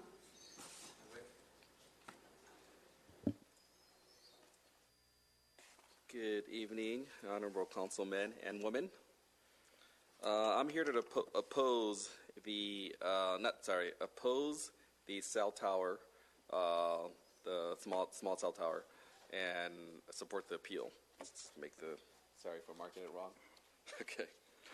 I think you guys heard from a lot of the concerned citizens addressing the slippery slope, that concept. I'm going to reiterate on that. I know General Counsel mentioned that, hey, we can't have codes that are too onerous to prevent them from doing it. So we're down to aesthetics and property values. But one of the things that I'm concerned with is also significant gap. I haven't seen anybody discuss, have there been a study or anybody showing us that there's a gap there. And the only significant gap that I'm concerned with is drop calls. I mean, all the coverages, all the fancy, all the stuff like that, you can do that. A lot of residents already mentioned, hey, you can do that at home. You know, buy your own microcell. You know, have as fast as you want to go. But do it at your own convenience in your own private homes. Don't force it on everybody else to be an eyesore. And then, so I'm going to pass along this document reminding us what significant gap means to the councilman. Can I pass this out? Oh, okay. Oh, I have one more, sorry, just in case. Okay.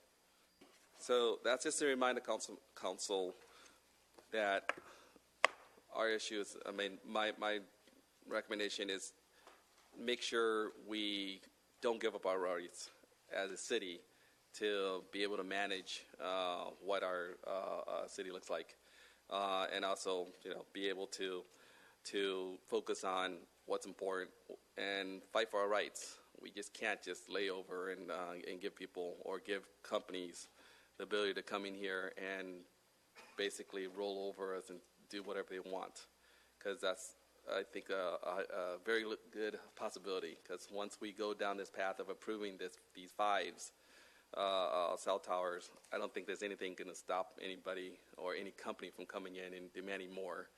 And the technology exists right now to, you know, have as much bandwidth as you want in your house.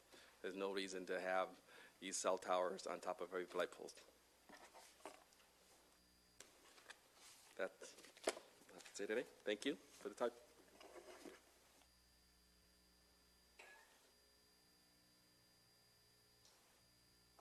Good evening, Mayor and City Council. I wasn't planning to speak today, but so please forgive me if I'm a little extemporaneous on this. I'm puzzled after looking at the revised designs. It went from 24 inches to 16.4 inches, or is it 14.6 inches? And then now it's 12 inches. And the final one to the right is tapered, and then the one that they're proposing was, the person and staff said that it was only an inch bigger than the one on the left. But I don't see how it's an inch when it's completely not tapered, and it will stick out like a sore thumb on any street because it will not match the existing lights on the street. I mean, eventually, every utility pole and light pole in the city is up for grabs after the FCC ruling from last September. I also wanted to add that the photo stims were not included online. The complete packet was not included online, and I just saw, or I was peeking over her shoulder, and I saw PhotoSim. So, I mean, access to this should have been included on the online staff report so that it was publicly accessible. I understand that you don't have to do it, but in order to be somewhat Brown Act compliant, I think you ought to include the PhotoSims in the packet online. You know, if this is the first batch of 5 after the FCC ruling, then you better make sure that what you're setting aesthetically is going to happen throughout the city. I don't find that just a straight up and down 12-inch diameter is acceptable. The one we saw from Pasadena had a taper to it. It had more of a shape of a normal pole, tapered, and then the barrel of the antenna. I'm 5'3". That antenna on the top is 3 inches taller than I am. So please make sure that you're setting an aesthetic standard that will be compliant throughout the city. The wireless industry likes to game our cities. They will put the cheap, ugliest, bulkiest proposal out first, and they'll make you set the standard. The city council set the standard in order to making it more aesthetic. So they're doing that because some cities probably don't care, and they don't take the time to be able to tune it in aesthetically. And that costs the wireless industry more time, more money, more energy that they don't want to spend. They're a for-profit corporation or industry. Aesthetics do matter in residential zones in particular. So, you know, I ask that the city set the aesthetic standard or the aesthetic precedent in this case. What you don't know is that 6409A, the Middle Class Tax Relief and Jobs Creation Act of 2012, allows the cell tower to grow 10 feet taller and 6 feet wider, and that's allowed. So that will be growing, it has the potential with a federal precedent to grow 10 feet taller and 6 feet wider. And the city has absolutely no control over this federal precedent for the wireless industry. So you better tune it in, make sure the aesthetics are appropriate, and I don't know if it needs to be a matter of making these corrections now and rejecting it. I mean, that's your call. But I would like to see if this does get continued, that staff in future applications include all the documents online. I know that's more work for the staff, but I think that's what's needed, especially since this is the very first batch application of 5 after the FCC ruling. So I appreciate your time. Thank you.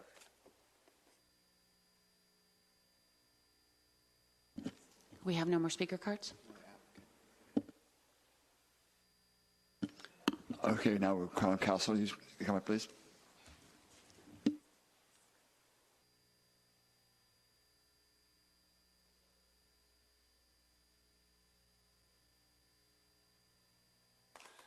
Good evening, Mayor, council members, Robert Jysted. I'm a government relations manager for Crown Castle. My territories are Orange County and the Inland Empire. I've been involved in working with Lancaster, Riverside, and Ontario on the deployment of these. There were a couple things that just given the fact that I'm responding at this point, just to address, I think. Approving these does not remove your authority to decide what you want in your city. That fear is unfounded, and there were a couple of references to a code section 6409. 6409 was something that was referred to as the Middle Class Tax Relief Act, and one of the things that they did in there is they said if you wanted to co-locate and modify an existing facility and you met these certain dimensions in terms of increasing the size of it, that cities or whoever is deciding it would not have the authority to say no. It does say that. But it also says that if what I am proposing to put anywhere defeats the concealment effort that you went to in designing your aesthetic standards, then you have the ability to say no. So yes, there is limitation on local authority. And the California Supreme Court made it very clear. You can talk about aesthetics. You know, the federal government says be reasonable. California state law says be reasonable. Right? That California Supreme Court decision was about what California state law says. That doesn't mean that you can't look at it and go, as long as I really believe I am not being unreasonable in opposing this design, then I can say no. And chances are the court's going to uphold it. So just a couple of thoughts. I put together a presentation. I don't want to take too much time, but I want to run through this. I think there's a couple of things in here that address a little bit about what's been said. And then obviously I'll be happy to answer your questions to the best of my ability. Yes, I don't know how you would like to do this. Do I need that? Okay. Okay. Thanks. So just a little bit about Crown Castle. We've been doing this a lot. Our scope is national. We're not international. We don't focus outside the United States. We have 45,000 cell towers across the country. We've purchased several fiber companies because 5G and other platforms require the bandwidth that fiber gives you. So we're deploying fiber all over 25 major metro areas in the United States and all over Southern California right now. And then nationwide, we have either deployed or are under contract to deploy 65,000 small cells. So there will be more. I mean, we do anticipate deploying, and we're the largest small cell provider in the country. We do anticipate deploying somewhere in the 300 to 500,000 across the country. So there's no question, and it's not wrong to say that there are a large number of these coming. Now, the total number of cell sites in the country right now is about 300,000. What the experts are saying is needed to deploy 5G is 3 to 4 times that many. So in the 1 to 1.2 million small cells across the country. So yes, there's a lot. But when you look at what we are deploying now in jurisdictions all over Southern California, we're in the anywhere from a dozen to a few hundred per jurisdiction.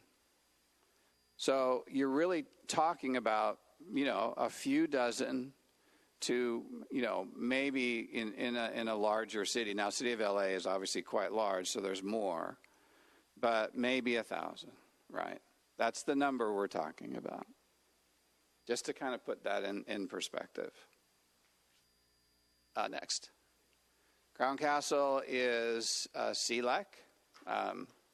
We have a Certificate of Public Convenience and Necessity from the California PUC in order to be able to deploy telecommunication facilities in the right-of-way.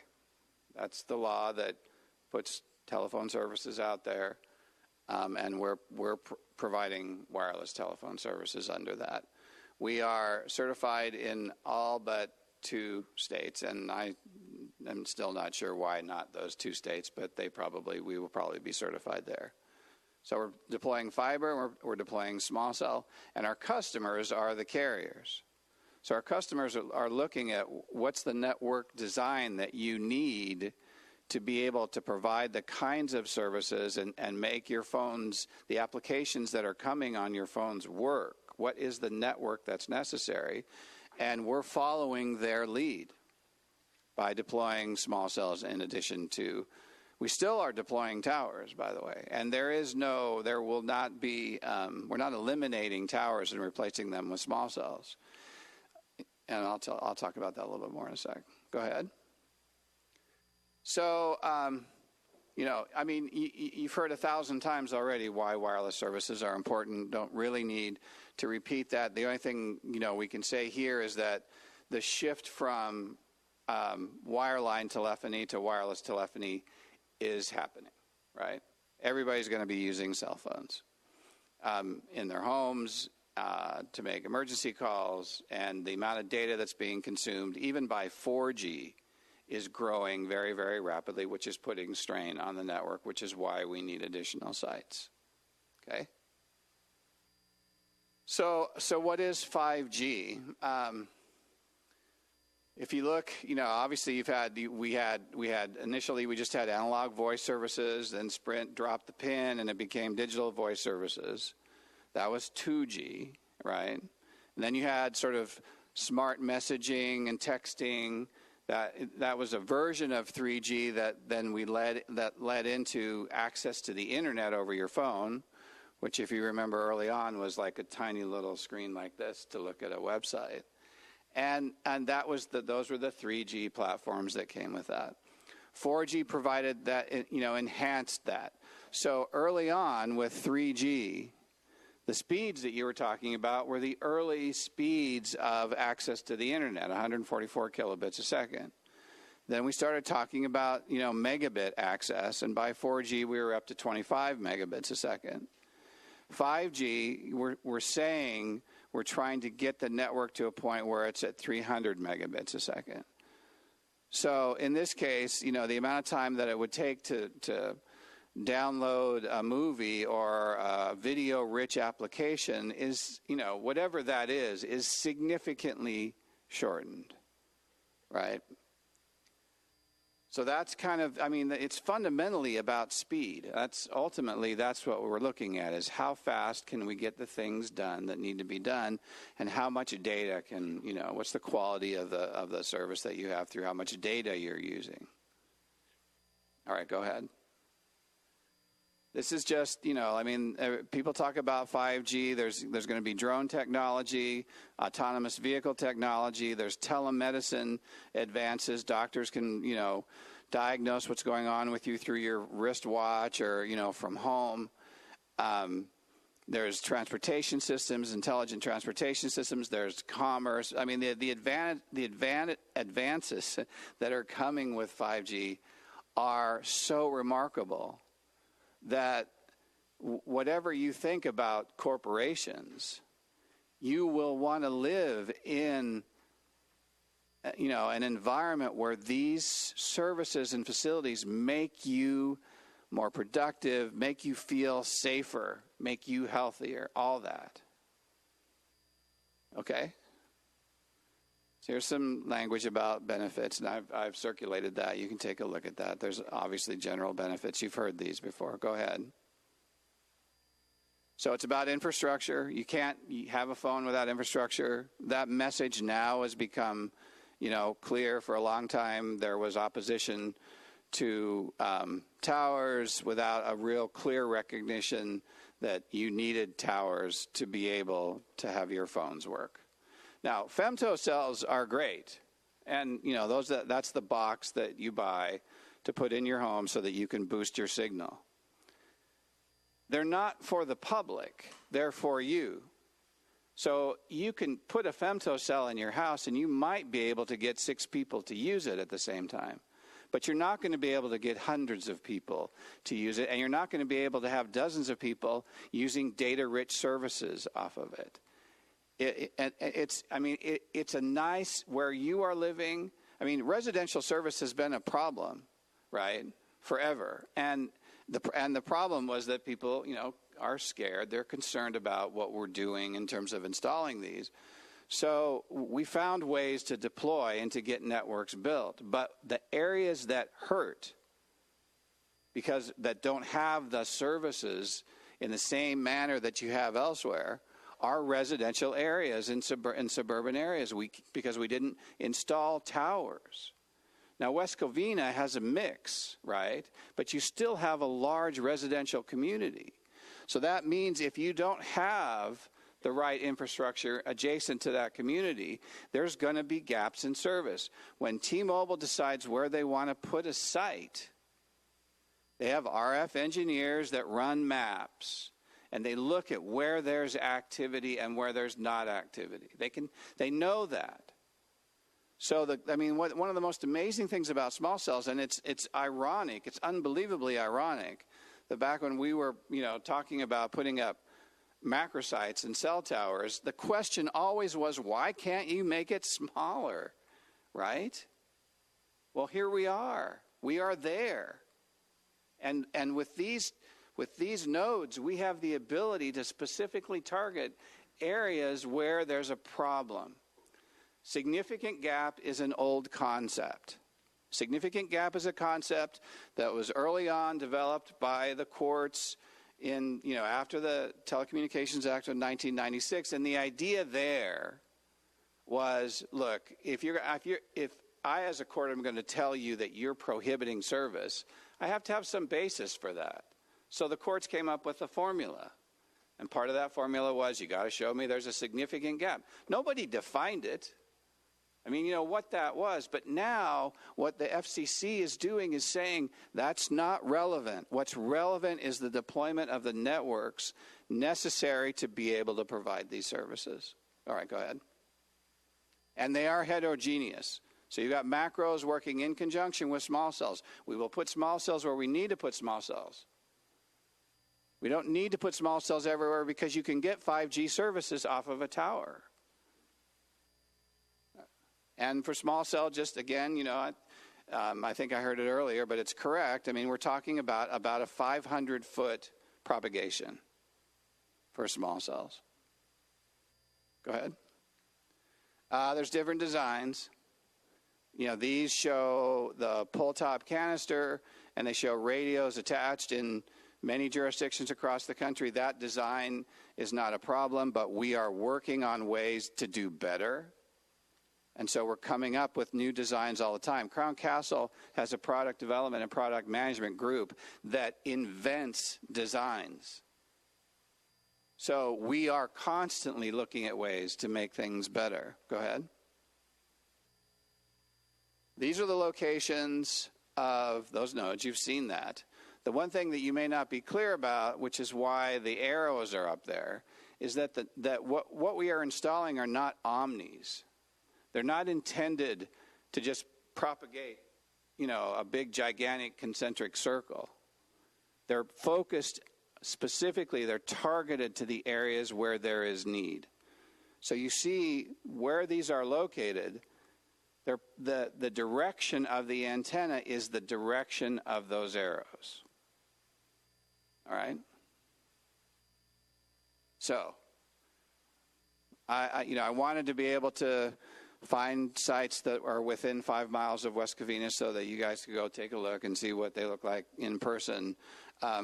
They're just not here yet, not telephone poles. There are a lot of utility poles that have small cell antennas on them already, but not these. Now this is on, I think it's Shadow Oak.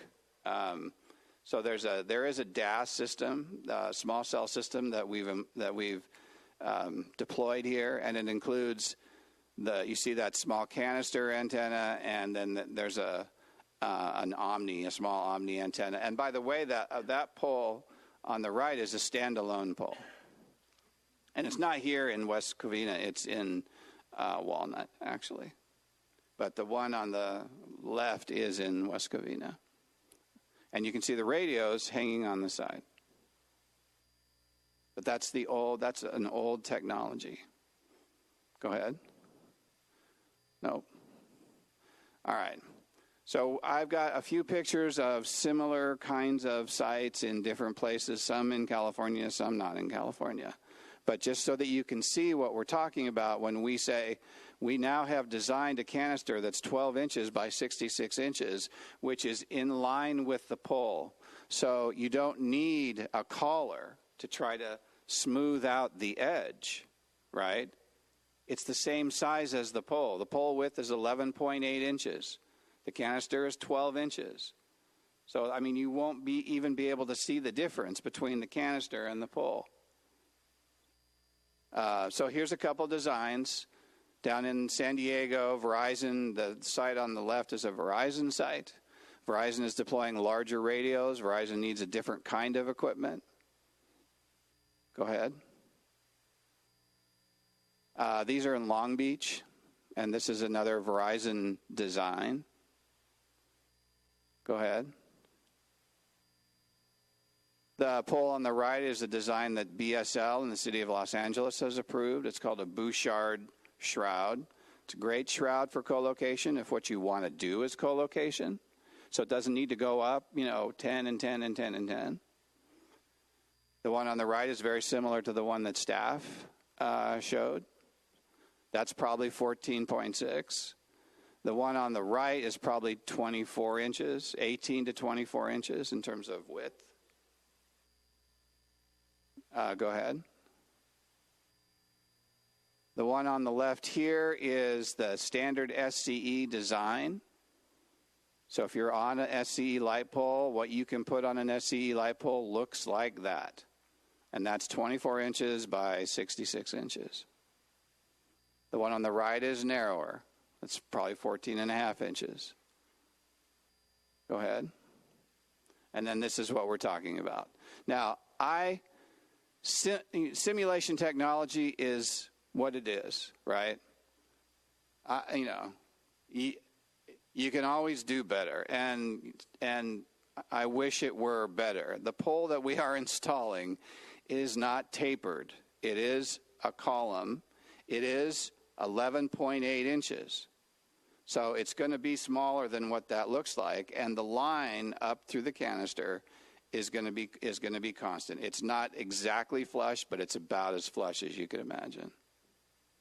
Okay? And I'm open for questions. Thank you, Mr. Mayor. One of the questions I've got for you is, aside from T-Mobile, who are your clients? AT&T, Verizon, and Sprint. Okay, so all of them. And you show the graphic with the arrows pointing in the direction the gaps are needed. How far will those towers reach, those micro towers? Okay. And common problem we've had in our city when this comes up is, a lot of times when we get to this point, you're giving us information about what the engineers have found. Verizon made the same mistake, in my opinion, in terms of not doing enough outreach to the community. Can I ask you why that part of the process is not more ingrained in your steps of trying to get this done? I mean, because I would think that if you do outreach, especially to T-Mobile customers, these 5 are intended to be all for T-Mobile customers, right? That you might have more support. Right now, I don't know if any T-Mobile customers are aware that you're doing this. Are they? Have you reached out to any? Were there any text messages? Anything along the lines of outreach? Well, we're not T-Mobile. T-Mobile hired us to. But you're collaborating, right, towards an effort? Well, yeah. I mean, if there is a mechanism. I mean, there are, noticing requirements that we comply with all the time, all over Southern California, and we have door hangers that we do, even prior to construction. So there is.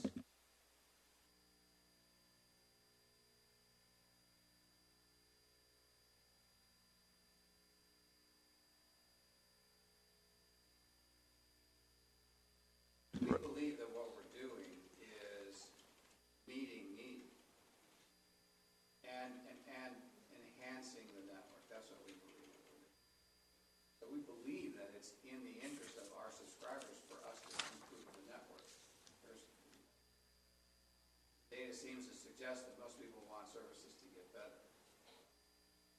Right. That's what we're doing. If we need to have community meetings, I mean, you can always look back and say, well, I wish I had more community meetings. I wish we'd done. Yeah, I agree. Hindsight's 20/20, but what I'm saying is, I mean, this trend seems to, repeat itself. We see it over and over again. I've been seeing this for years when I was on the Planning Commission. I mean, this is just a replay of what I've seen before. Verizon did it at that time. Back then, we asked Verizon to come back with more of that engineering data. They didn't care to, frankly. I mean, and that's what I'm saying from just a strategy standpoint. I mean, I don't want to waste anybody's money with over-noticing, but more focused towards the customers who actually care. I mean, I think that would go a long way in just an intelligent strategy. Another question I have that kind of off topic. I mean, I think you get the point of where I'm going with that. I think it would just bring a lot of ideas together. Yeah, that mic, it doesn't pick you up so much. You're tall, so you'll have to get close to it when you speak.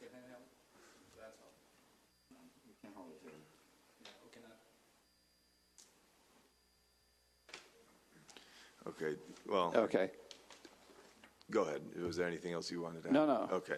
So kind of moving on from outreach, a gentleman earlier, I think it was Christopher Bout, mentioned something about 5G versus 6G. Is there anything you could speak to about 6G? Well, I think he's right to suggest that 6G is coming, and whatever that is. It's maybe coming in 5 years, 10 years, whatever. There's no 6G standard. I'm not aware of a body working on a 6G standard. The 5G standard just recently got adopted. And so now we know how to build chipsets. We know how to put radios together. We know what those standards are. Whether or not 6G is you're going to be able to put a small device on top of an LED and that's the solution. I haven't seen that. I don't know if the physics supports it. I just don't know the answer. With 5G, Verizon actually in Southern California is the first to deploy true 5G radios, but it's not 5G mobility. It's fixed 5G.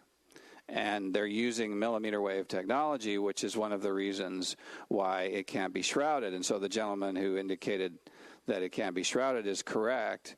But what we're doing is we're building shrouds that have windows to be able to install those radios. We're not doing that in this instance, but we are in other locations putting windows into shrouds so that at some distance, it still looks like a canister, and even up close, it still is a canister. It just has windows in it. Let's see here. Do you have any idea of what other needs in the city that T-Mobile might have talked to you about already? Yes, to a degree. I mean, I don't know the locations, but we have another T-Mobile wave that we anticipate bringing additional sites here. And you have a direct line of communication with them, I assume? We do, of course. Would you be able to request for them to try a little harder in terms of educating our community and doing outreach, especially specifically to the T-Mobile clients, but really kind of expanding on the presentation you gave? It was very informative. I think that would go a long way if T-Mobile made a little bit more of an effort to eliminate some of the fear of the unknown. Absolutely. That's all I have. Thank you. Hi, thank you for the information. Mm-hmm. How long has this 5G been in place, and how many cities have you installed this 5G? So the 5G is only just beginning. Most of what we are deploying right now is capacity enhancement for 4G. So everybody's phone now has 4G. I know AT&T came out with something that was called 5GE, right? Well, I mean, it was a kind of a cute little marketing thing, but it was really a form of 4G. It's not true 5G, right? So we've deployed a small number, maybe a dozen 5G nodes for Verizon because they're getting their fixed 5G moving forward. But the 5G radios that we anticipate installing, what we would be doing is, when they come out, we would be removing the radios that we have and replacing them with the new 5G radios. So you only installed a dozen, 12, and in what cities? Well, okay, so just to be clear, in Southern California, in terms of small cells, we've deployed somewhere in the 7,000 to 8,000 nodes. But when I say a dozen, I'm talking true 5G. And that's in Los Angeles primarily. And the city of Los Angeles. And so what's the maximum towers placed in one city that you provided? I just wanted to know roughly, like, in one city that has all these cell towers, small cell towers, how many cell towers are there in total, the maximum, and what city is that? Well, the city that has the largest number of sites is the city of Los Angeles. So, and we've deployed like 3,000. But these are, I mean, it's interesting to call them towers, but we do distinguish these as small cells apart from monopoles, right, that are 60 to 200 feet to, even higher than that, right? These are radios that are 8 inches by 8 inches by 4 inches, and there's a small number of them that are put into, a canister that's a few feet. So, I mean, you can call it a tower, but there's a reason we refer to it as a small cell. It's relatively small. So with those small cells, what cities have them and how many? Because based on what it looks like they have to be in close proximity. So is it just one area, and then has it been branched out to focus on other areas as well? Right. What's interesting about small cells is that they can function alone. So but any kind of wireless network likes handoff, so you need to have handoff to something. But you can have a small cell handoff to a macro. So if you have a very small area that you need coverage on, you can use a single small cell. The reason we cluster them is because you can see areas that require that kind of service. And so we cluster them anywhere from just a small few to several dozen. The city of LA has like 3,000, but I'm Inland Empire and Orange County largely, and the largest I've seen so far is a few hundred in a particular jurisdiction. But I anticipate there will be more. We're in the beginning of deploying these.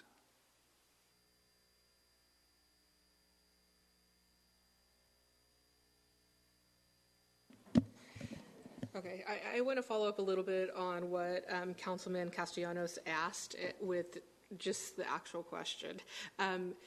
You said T-Mobile is looking already at other places in our city. So how many towers are you looking at there? And in our 17 square foot city, how many are you looking at overall? Because I'm assuming you guys assessed our entire city, so you should have some idea of what it would take to get the coverage you're looking for based on the number of existing towers we have, how many you think you'll need for the 5G, and where you guys want to go. Because you're obviously not operating in a vacuum if you already know there's other places in our city that T-Mobile would be possibly looking at or contracting with you for. No, definitely not operating in a vacuum.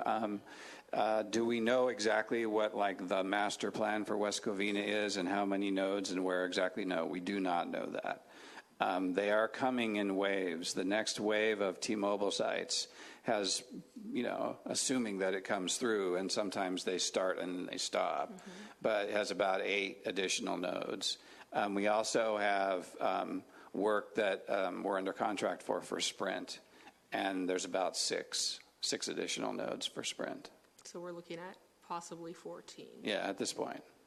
They'll be the same company, possibly. So will that change it? Well, they operate on different frequencies, and when T-Mobile bought Sprint, they bought the frequencies, they bought that spectrum, and so the radios that Sprint's using is a little bit different and serves a different purpose. Ultimately, will they transition into one and have everything be the same? Possibly, I don't know. But it's the same way with, it's interesting too, it's the same way with the transition from 4G to 5G. It's not as if, like, there's still phones out there that are 2G that are functioning, right? And they're talking now, and this is like 15 years later or more, about finally turning 2G off, but they haven't done it yet completely. So 4G to 5G, I mean, it's going to be the next 10 years is going to be a gradual transition from 4G into 5G. Well, my concern with that is we're already behind when it comes to 5G deployment in the U.S. And so I don't think 6G is that far off, at least in other parts of the world. So yeah, I don't know. The next step. So we're looking at possibly 14 plus the 5, so 19, and that's excluding Verizon and AT&T, right, which are the bigger cell phone companies. Right. Well, yes, relatively speaking, right. So, but AT&T and Verizon are our customers. They do. They are deploying a lot of their own nodes, but they have asked us to assist in some cases, and in places where it's possible to do some kind of a co-location, and it makes more sense, and the city's more amenable to co-location as opposed to taking another streetlight and using another streetlight, then where we are located, they will want to locate. Well, and was why I asked the question of, have you looked at our city as a whole to develop that business strategy of, hey, we're already in West Covina, clients, are you interested in coming? And so that you would have the whole picture of our city, so we don't have them randomly all over the place. We would be discussing tonight that having the small towers that would allow other ones to go into it, instead of just basically approving 5 here in a neighborhood that doesn't seem to want them or feel that there's a need for them. And, you know, I look at these pictures, and this one you said is in West Covina, which clearly would have happened before I was on the council, but the tower looks a lot smaller than 5.5 feet when you... Yeah, that's probably a 2-foot antenna. And so why aren't we discussing 2-foot antennas? Because the technology that T-Mobile is asking us to install doesn't allow for that. So there is technology... That's older technology. Is there technology for 5G that uses smaller than 5.5 feet, which is as tall as I am, on top of a light pole?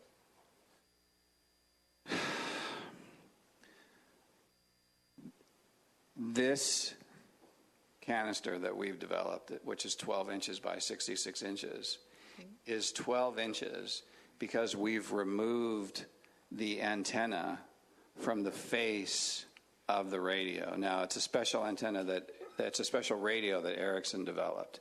It's 8 inches by 8 inches by 4 inches, and it has a faceplate on the front of it, right? And it's not 5G fixed millimeter wave, so you can bury it in a shroud, right? But in order to have meet the kind of capacity demands that T-Mobile has, and there's offload demands as well, they need 4 of these. So it's great that they have a small radio, and what's amazing and fantastic about that is that you don't have to attach it to the side of the pole. And you can come up with something that looks like a 12-inch round canister. It's incredible, honestly. But so, I mean, the question is there something smaller that could work? Most carriers right now, in order to address these same needs, where they're deploying on macros, are putting 8-foot antennas up. So they're loading macros to try to pick up what they can off of macros. But we don't have macros 13 feet from somebody's front door. Well, and we're not putting up an 8-foot antenna, I know, right? but to say that they're putting 8-foot antennas on a macro, I don't really care because they're not 13 feet from somebody's front door. Well, I'm talking about the tech. This is putting a 5.5-foot box on top of existing. And what I'm hearing you say, it's because T-Mobile needs 4 stacks. So why couldn't we do 4 street lights next to each other? Why would it have to be 5.5 feet up?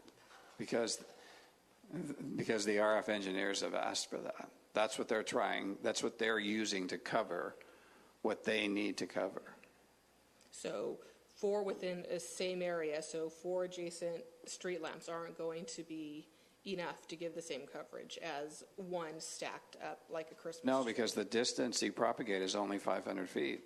So if you move 250 feet this way, you're losing, right? There may be a macro over here that covers that area just fine. I'm talking about having the small microcells closer together, but because they're less obtrusive, you don't have 5.5 feet on top of a light pole. You have this on top of a light pole, but closer together.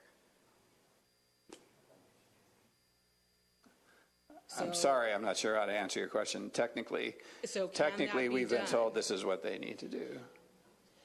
Can that be done, or are we looking at 5.5 feet because that's what T-Mobile wants, regardless of the aesthetics to our community? If a radio can propagate 500 feet in that direction, you can't move the radio 250 feet in this direction and have it cover the same area. You would have, imagine 500 feet. Jeff, how far apart are light posts on average? I'm sorry, I don't know the answer to that question, but I think somewhere between 50 and 100 feet probably. Okay, so you would have 4 light posts, 1 on each one, instead of 1 on 1 light post. So you would still have the same 4 antennas, except instead of it being on 1, it would be on 4 adjacent to each other. Well, and that's a valid concern. For your client. Right. My question again is that something that can be done? Right. That's not what we're proposing. That answers Yeah. that. Thank you. That's actually for aesthetic reasons. I understand your reasons, because you don't want this whole 5 feet to stand out versus something that just aesthetically looks appealing. I just don't like to be the guinea pig of our city. City of LA is huge, and that's a whole new. I work for that city, and that's a whole new different beast there, And so, and I'm concerned of all the other smaller cities, especially the ones that we are compared to. I'm not the type to jump into new technology. I remember a coworker saying, "Oh, try this new phone. It's great and everything." I like to wait it off to see how it looks, how it designed and everything. Sure enough, later it started exploding and recalling. My concern is they start with us. They have build this big, huge thing, and then technology gets better, improves visually, just in every aspect, and then other cities having more appealing placement and look to it. I do want to, that is kind of like a valid concern on that. And since residents were talking about aesthetics, technology gets smaller and better. Is there a way to make this, the engineer to improve this, or? Well, what we did between the Planning Commission and Council was try to come up with a design that was, because the width of the canister was what was expressed as a concern, right? The height of the canister is what SCE allows. It's what we need. We have a 2-foot antenna that we're putting in there, and then we're having all the radios stacked below. So we need that height. We need that height. But we tried to make the canister itself align more with the street light. So we brought it down from 14.5 inches down to 12 inches. So, we're working on designs, trying to make things better, but there are physical limitations on what we can do because of the way the networks are designed. And, I'm not an engineer, candidly. It's probably possible to say you can design anything, but I know what we've been asked to design. I believe I know why we've been asked to design, to use the design that we're proposing. And candidly, I think it's one of the best streetlight designs that you're going to see anywhere. Relatively speaking, it's better than anything else that we showed up there. And then you said there's a need. Can we see that report? I mean, we know we discussed earlier why that certain area, what type of need that was. Who created that need? Was it your company or T-Mobile? And can we see that report? The coverage maps that are generated by T-Mobile RF engineers. So if the city wants to see maps, I mean, we can certainly show that. I guess, you know, the question may be, why would we deploy if there wasn't a need? And I say that because the direction that, you know, that the law is moving is away from cities doing network analysis and deciding themselves how to build the best network. So business case necessity under 6409, for example, business case necessity is not something that I mean, we can share it with you, but it's not something that you can't deny a site because we didn't provide you our business case for that site. I just want to make sure if the need was for the business or the need is for the residents. So that I just wanted to know how did they survey and how did they get that report? Sure. It's for the subscribers.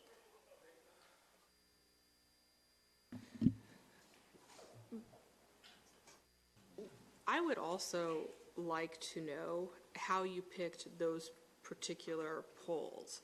Like, why did you pick a light post right in the middle of the front door of somebody's house and maybe not 150 feet over that could have been between houses so it wouldn't have such an impact to them? Or if they're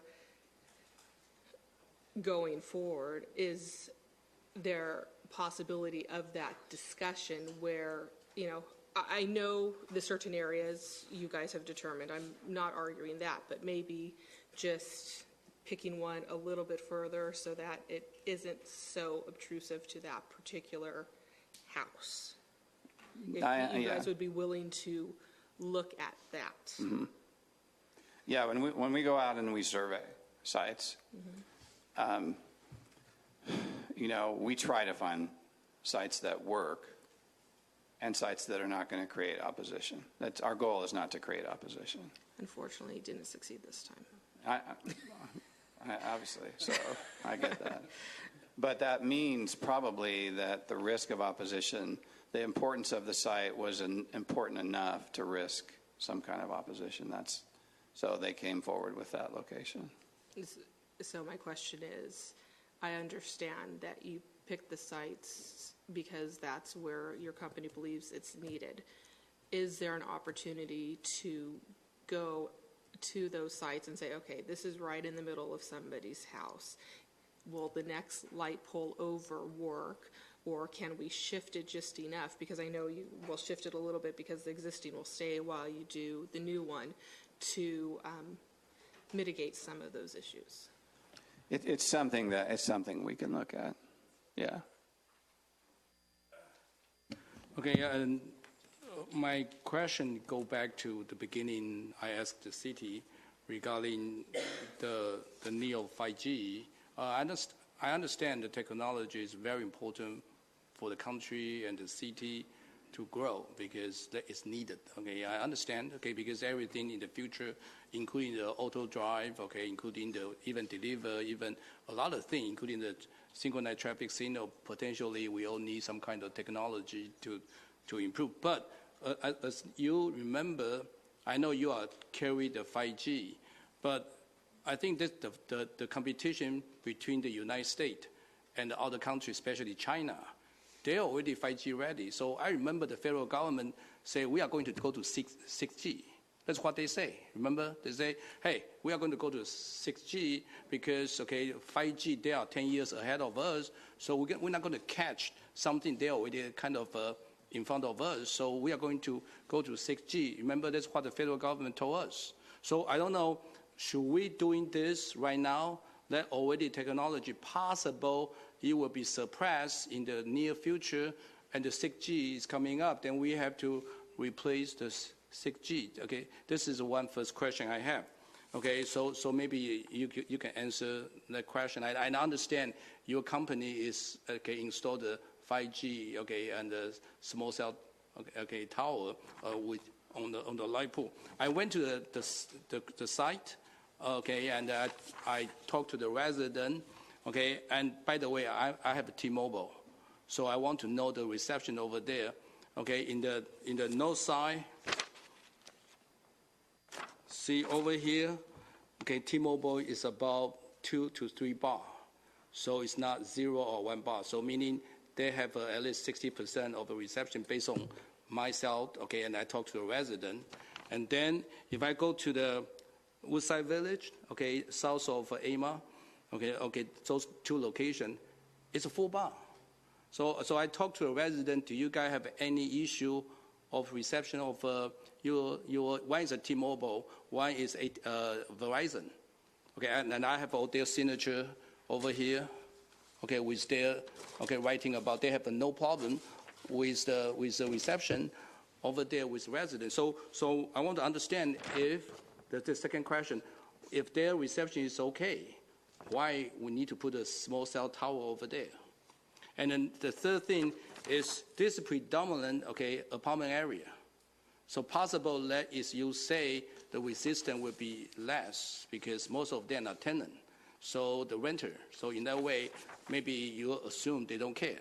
But I talk to them, they care. I don't think that's fair. Okay. But I understand what you're saying. I think if it's a high density area because there are MDUs there, that actually explains to me even more why it is that T-Mobile would want to put additional cell sites there. I agree. I went to your site, okay, Crown Castle, and I went to all your article, and I read all the things you try to explain about it, including how you get cover with a small cell tower, okay, into the city.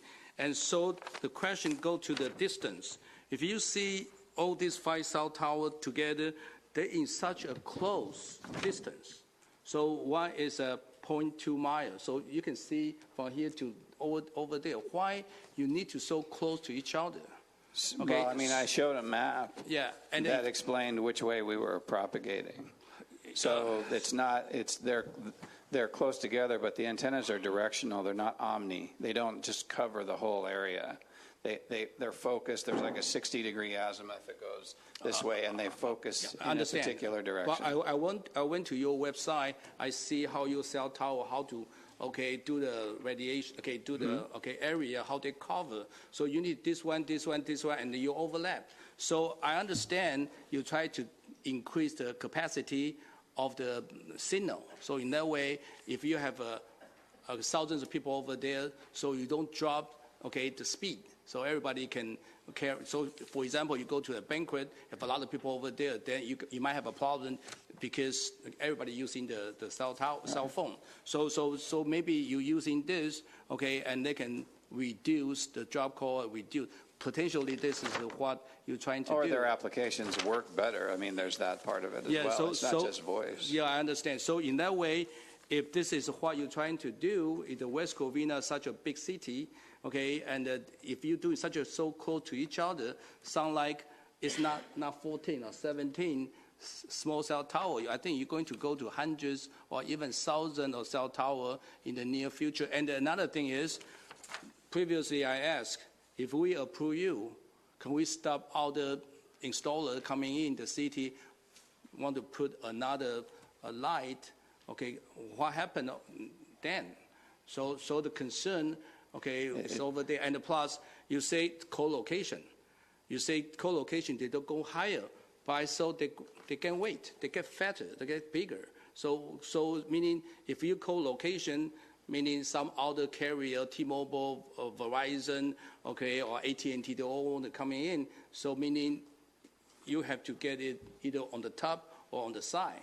Well, I mean, and that's, the city would have to look at that and decide, is it your preference for co-location and limiting the number of streetlights that are used, or is your preference to have smaller nodes installed on more sites? I mean, that's a decision that you would be able to make, and it's not, I don't believe, people will argue what they argue, but I don't believe the fact that we install a particular design means that anybody who wants to put any design they want on any other site gets to put any design they want on any other site. So- I don't think that that's accurate. Got it. So my last question, so you can answer. Okay, basically, okay, what is rendering? Okay, for example, you say it doesn't look real. Okay, because the real one will look much nicer than what you're showing us. But we have a 3D animation. Okay, and it should be easy for you guys, such a big company, to show us different direction. Okay, and how this 3D look like. Okay, I think we have that technology with a 3D animation to show at least what it look like. Okay, and with all different direction and how tall compared with their window. Okay, and it's showing to us. Okay. No, that's interesting. We haven't used 3D. We have a 3D printer that we've started to actually print some of these, using plastic. That's only just beginning. We haven't put together 3D sims yet. I haven't seen that. The reason I'm share with you is, okay, this is what is very common for commercial, okay, and they want to show us the presentation. They will say, hey, this is what the future look like. This is exactly, maybe a tiny little bit different, but this is what left, right, in the back, and the resident can clearly see, oh, it's not bad. It's pretty good, okay? And so right now the fear is, we have no idea if this is the final product, okay? And then this will be going totally different, okay, than when you do the construction. So this concern. Okay, again, I think the council over here is not trying to, okay, deny, okay, your application. I don't know. I think we try to understand, and hopefully we can have all the information we have probably to say, hey, welcome to West Covina. Let's have this thing create a good 5G for our residents. So you get what I'm saying? But right now we have so many questions, and we don't have enough information. So I don't know how can we make a decision if all this answer, okay, cannot be addressed by your company. Okay, the concern by the resident and myself, and I heard about, okay, all the council. Really is how you want to show to us about first, okay, how you really look like, okay, and show to us, because if we see any of a plan, as I remember, every time we see the real thing, what they, okay, at least, okay, what the final product will look like, and what that will be to our city, and how we can approve this thing, and we like it, we say, hey, go for it. I think this is the one thing, okay, I want to say. Would you please answer a couple of questions I just asked you, okay, from the beginning about the 6G? Okay, you forgot? Thank you. You're so smart. Hey, you're from Crown Castle, you should be a very smart man. Thank you. Okay, so the first thing is a 6G, okay, and the second thing about how many you're going to install, okay, in our city, okay, and the number 3 is, are you going to share with some other installer, because, okay, many other companies coming in to compete with you, and that potentially will approve you. Some other company will come in, want us to approve them too. So we are going to have a lot of small cell tower, all the places. Well, we don't. Will that be a concern? We don't have an exclusive right to build in West Covina. You wouldn't be able to give us an exclusive right to build in Covina. So it's true, other entities will come and they will submit applications. And in some cities, they're seeing dozens of applications dropped on them at the same time, and they're trying to find ways to manage that. So that's there, and it's only going to continue. I mean, at some point, the city needs to decide whether it's going to embrace the technology or whether it's going to try to fight the technology. And every city has the ability to do that. There's no question about that. First question about the 6G from the federal government talking about, hey, we're not going to catch, okay, some other country, the 5G, okay, they're already there, but we are going to go to 6G. Right. So if we're doing that, why are we doing 5G if we cannot catch our competitor? Why we go to the 6G and you install the 6G? I think we will welcome you. That is much more advanced, so we don't have to do it again. Right. And first, okay, you're doing this, and we went through all this drama. So, okay, so what I'm saying is this: is that possible? 6G is for your company to install for our city? So there's a couple of ways to think about that. One way is that 2G, 3G, 4G, 5G is like branding, right? What does that really mean? It means speed and data throughput, right?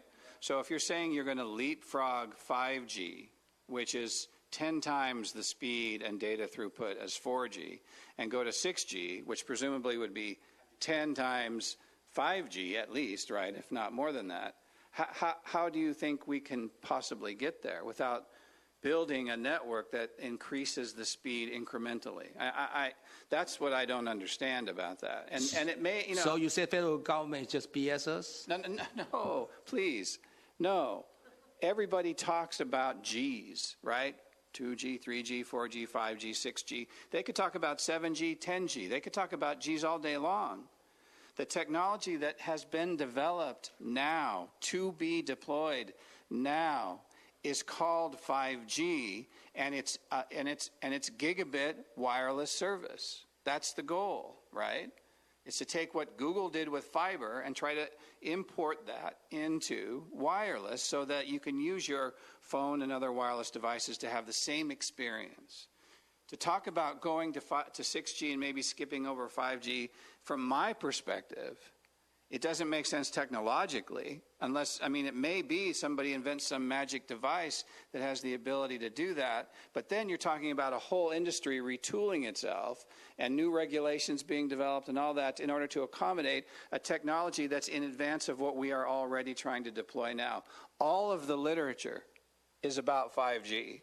In the United States, the literature does not talk about 6G. 6G is speculation of something in the future. It's like teleporting. Like, it's just something out there, right? So that's where we are. And what we're building, what Ericsson and Nokia are building, are 5G radios by the hundreds of thousands so that they can be deployed in order to provide what people are calling 5G service. So beside the city of LA, you're going to implement how many? 1,000 over there, all the places? Oh, okay. Which city you install the small cell tower from your company? Okay, and any other city? Yeah, we've got contracts to build in about 130 cities. So there's in the West Covina surrounding cities. So every city around you. Every single city around you. So meaning Covinas, okay, Sendimas, Covina, Brea, everybody. So everybody all have a small cell tower? Everybody will have these. Everybody will have these. And they all look differently because every city have a different design? Or are you doing the similar same? Well, we have the designs that we offer, and then we let cities choose what designs they want. So no, they're probably not going to all look the same because the cities can choose what design they like. I think two concern is the size. Can they, like a councilwoman, okay, a Shoemaker talking about, is can we shorten a little bit? Okay, and second thing about, can you don't do it in front of people's, their window, because just right in front of their window. So this is pretty tough, for them. And if you're going to install this in the future in all the places, meaning then you can go to somebody's, in front of their house. And then their window can look into this antenna. So I don't know. Will this be an issue? So that's why I say, what we cannot even talk the location, right? Basically, you guys choose a location, but we only can choose the look, and let approved by the resident or approved by us. So this is something we really have to be careful because, again, if we approve, then we don't know what will come to us, tomorrow, and then maybe we have seen mushroom coming out like thousands of them around the city. Forgive me for interjecting. I just wanted to clarify. You can require some movement when it comes to location. That is within your discretion.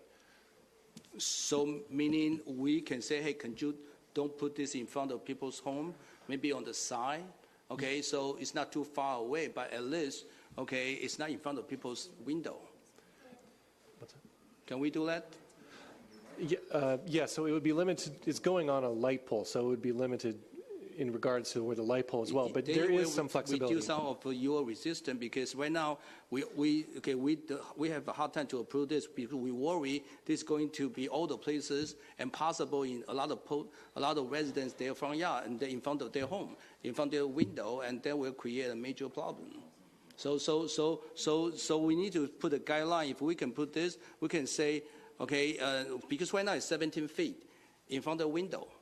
So it's so close by, and they see nothing but the antenna in front of their home. I went there, I saw it. It would be an issue. okay, and the residents have a concern.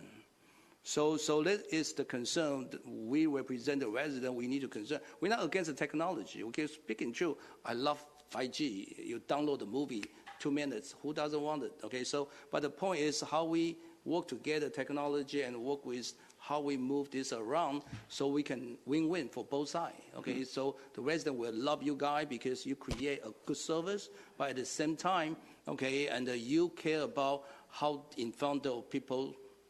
Because they have to see that forever as long as they live over there. Okay, this is just in front of their. I saw it in front of their window. It's very close by. I think less than 17 feet. It's just just right there. So this is a major concern. Okay, and this is a problem. So I hope we can have maybe more study, and you can bring this back to us, and maybe move some of them just another of a. Okay, light pool, so away from people's home. I think that would be easier for us to do our job. Is it possible to identify those locations that you would have a difficult time approving tonight and asking us to take a look at those and continue the hearing on those locations? Yeah, that would be my motion to continue so you can kind of see. For all the locations, or is there any way to approve any? I think 2, okay, and 3 that in front of people's home. Okay, so let me finish, please. Okay, so this is my concern is that in front of people's home. Okay, it's right there. I was there. Okay, I talked to the people. I talked to the resident. Okay, and you just in their second story their window. Okay, and this is their concern too.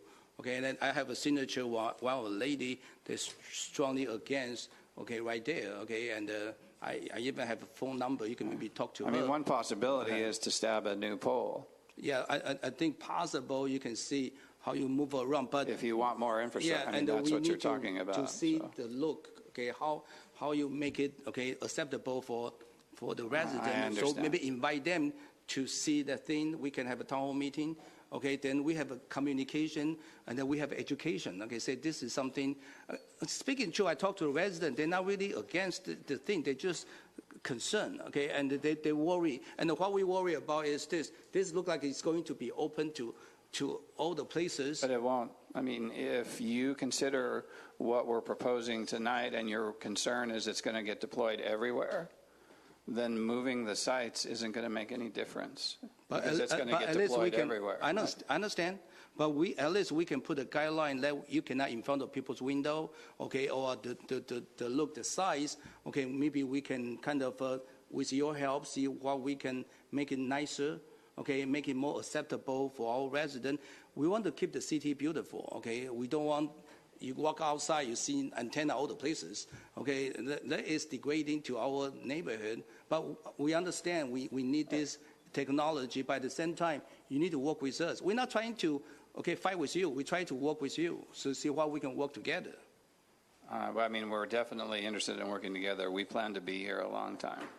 I mean, our plan with Crown Castle, we're deploying fiber, we're deploying small cells, we're deploying macros. So we are the wireless infrastructure provider. So basically, this is my concern. Okay, this is what I request. See, okay, can you move away from people's home, and can you make a 3D, rendering for showing the resident, and then we can bring back, and then maybe you can do a community outreach to talk to residents, to talk about your thing, and then reduce the fear and reduce, and a lot of concern. So hopefully, that is potentially have a more chance for us, because we have to listen to the resident concern, and we have to see what the future city look like. And with you coming in right now, and with this 5-cell tower, it doesn't mean it's going to stop here. It's going to grow.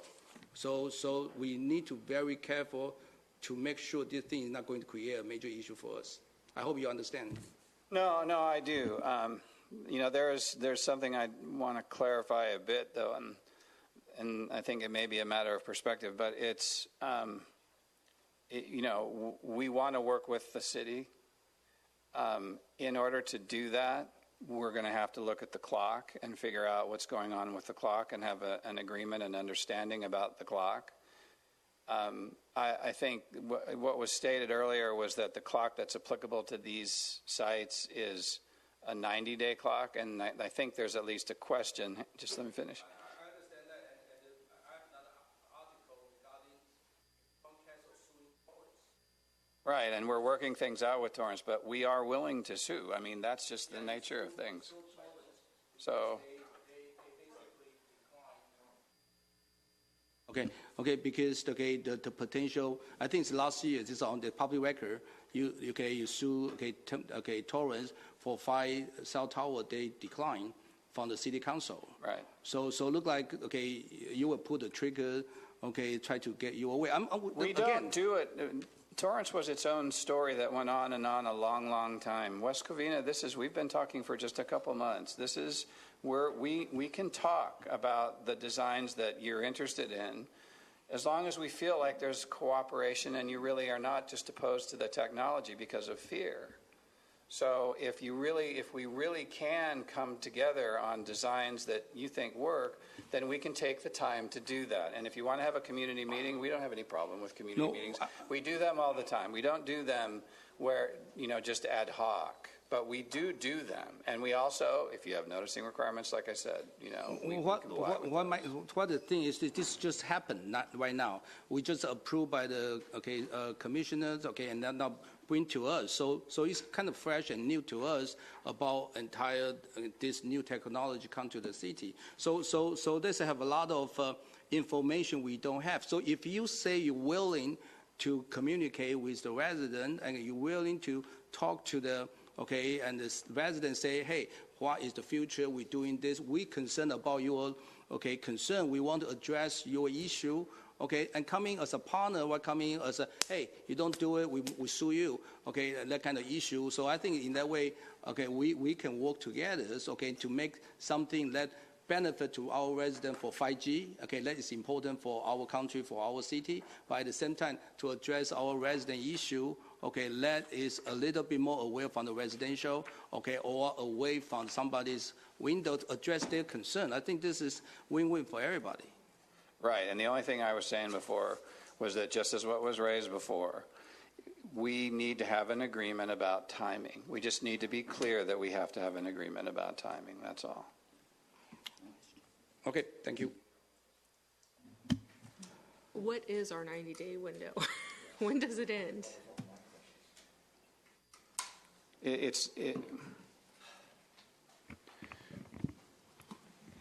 90-day shot clock, there's timeouts in there, so it's a little bit confusing. It's not a straight 90 days. Guesstimate. That's right. So if he willing, I think we don't have this clock, guesstimate. right? Well, a guesstimate would be right now, without having talked to them and gone through it, but mid-October. Okay, so we will probably have at least 2 council meetings before then. See, now the problem is, though, we don't agree with, it may ultimately be that, but we are replacing an existing piece of vertical infrastructure, and the rules are that if you place a new vertical infrastructure, it's a 90-day clock. If you're replacing an existing clock, from our perspective, it's a 60-day clock under the FCC window. Now, which means we're at the end of it. We applied for these somewhere in early July, right? And we've gone through Planning Commission and now City Council. So my only point is that, no, we would not agree to abandon the clock completely. That won't happen. Agreed. But we would agree to extend the clock if we felt that everybody was working together. I mean, that's the bottom line. And if we could get, I'll just ask this, but I mean, there are sites that, make people uncomfortable that are out there, and I get that. There are sites that are part of this package that shouldn't be classified the same way. There's one site in particular that's at the beginning of a parking lot, right? It's nowhere near any buildings. Well, and if I could finish my comments, I would say, looking at these pictures, the second one I don't have a problem with because I do see it's a parking lot. And then the fourth one looks like it's actually in between an apartment unit, 2 windows for it. I mean, the other thing we also have to look at is the fact that all of these have existing light post in front of them. That said, you are making them, 4.5 feet taller? A little bit bigger. And so I would ask that you look at seeing on the first, third, and fifth one, if there's some way to adjust it just a little bit. And also that you talk to those residents and show them what the design looks like in relation to their existing light post. Just show them, look, this is going to be added on top, so it's going to add a couple of feet, but the width, whatever, is going to stay the same. Just so they know what's happening. Okay, got that. Sure. Assuming Sure. that, you know, unless there's some way to shift them a little bit.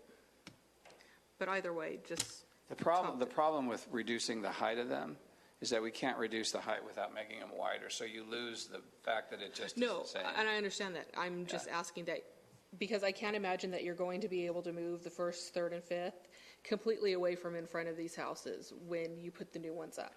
So talk to those residents and show them what you want to do in front of their property. Sure. That's it. Sure. Okay, and it's not only for this resident, so I think we need to have a guideline from the city.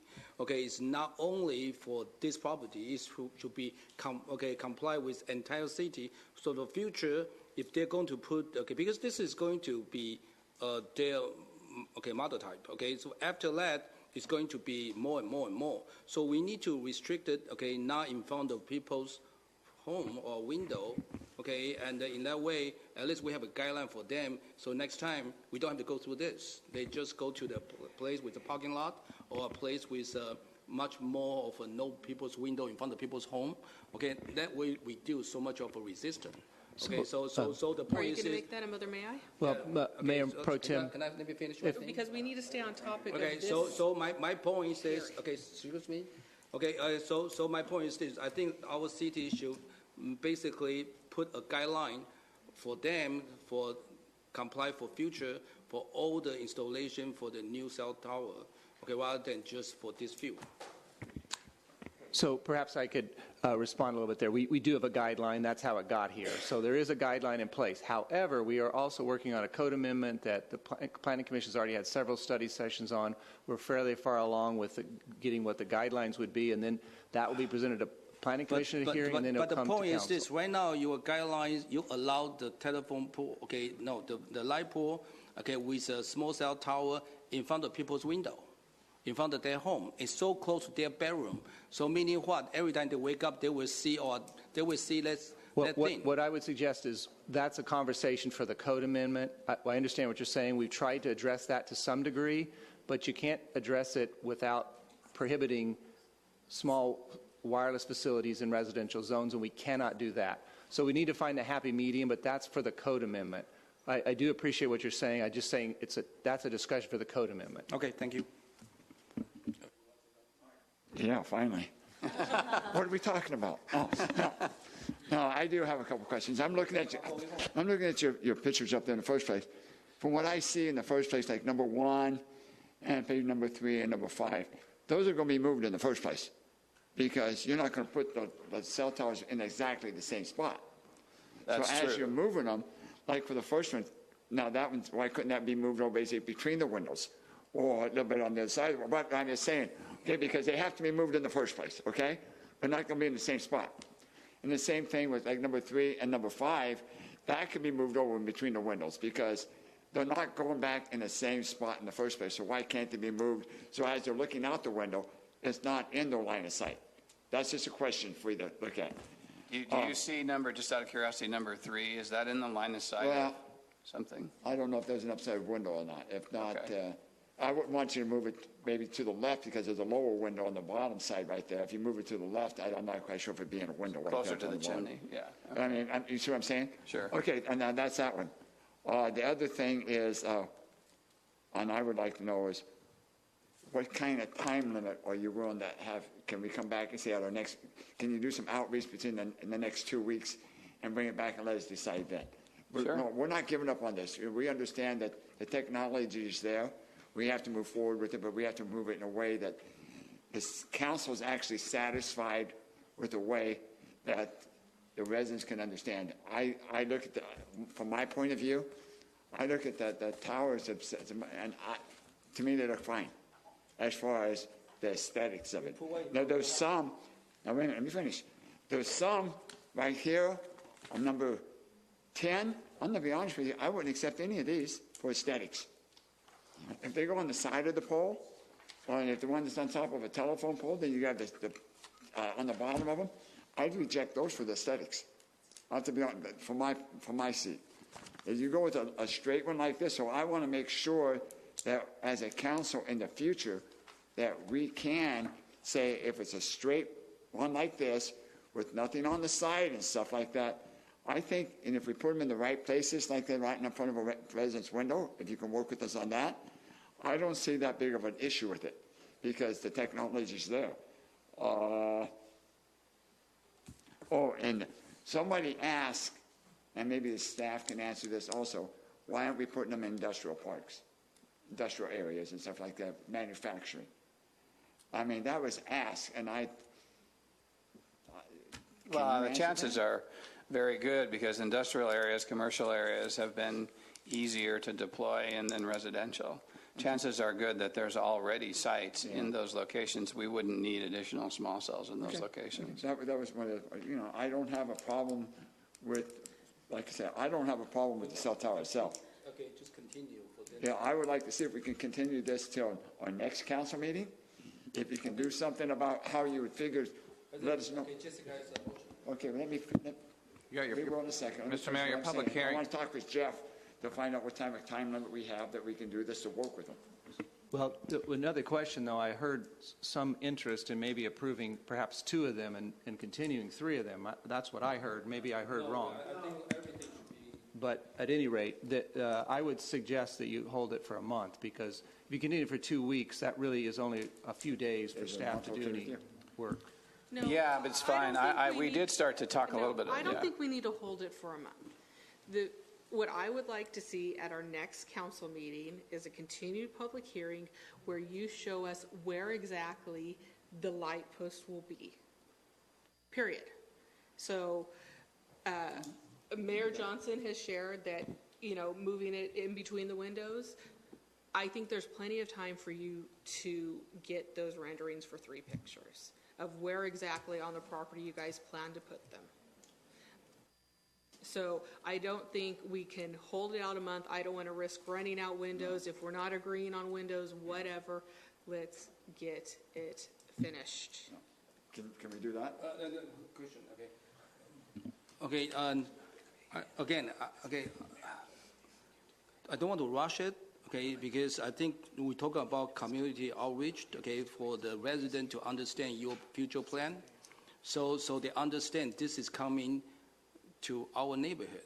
So not only here, I think it's going to come to maybe my street. Maybe. So maybe let them understand this will be look like this.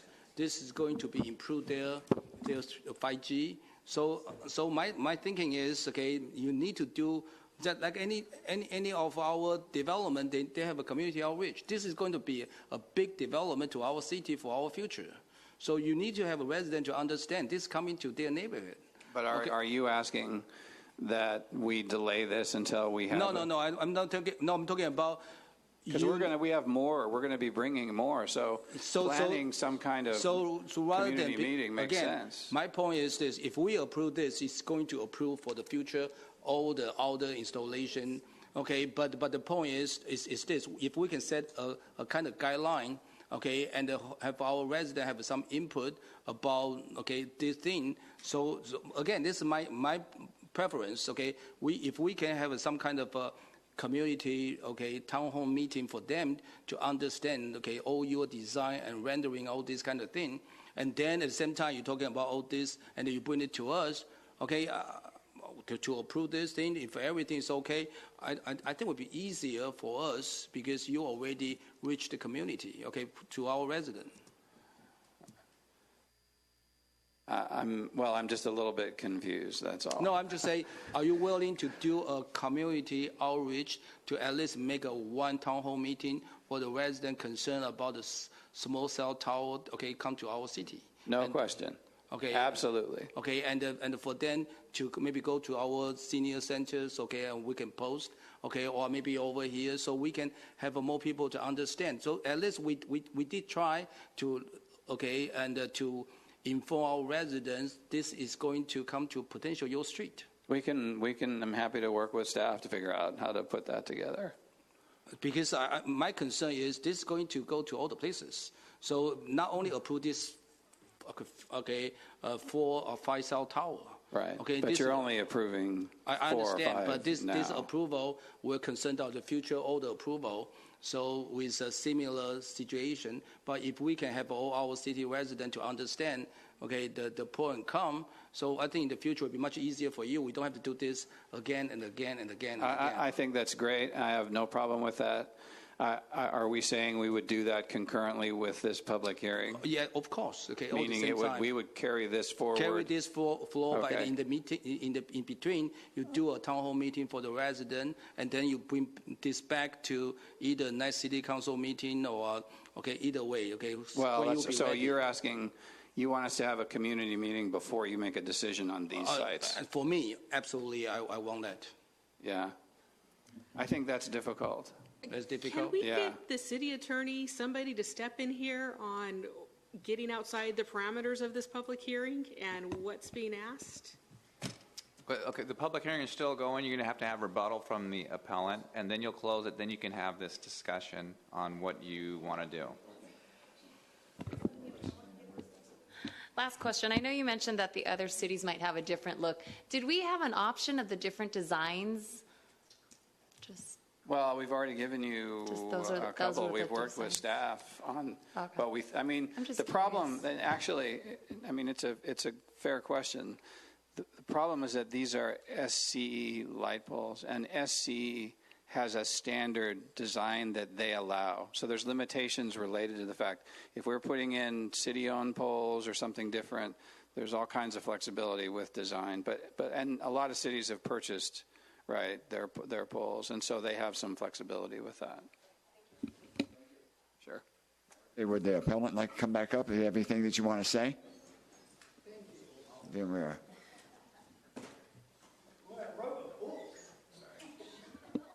I've got 5 minutes and I'll try and keep it to that. Okay, thank you very much for all the questions. Oh, is it on? Oh, there you go. So I heard amongst that hour or two that T-Mobile is ready to submit another batch of 8. Concern over the cost of appealing those going forward, I have.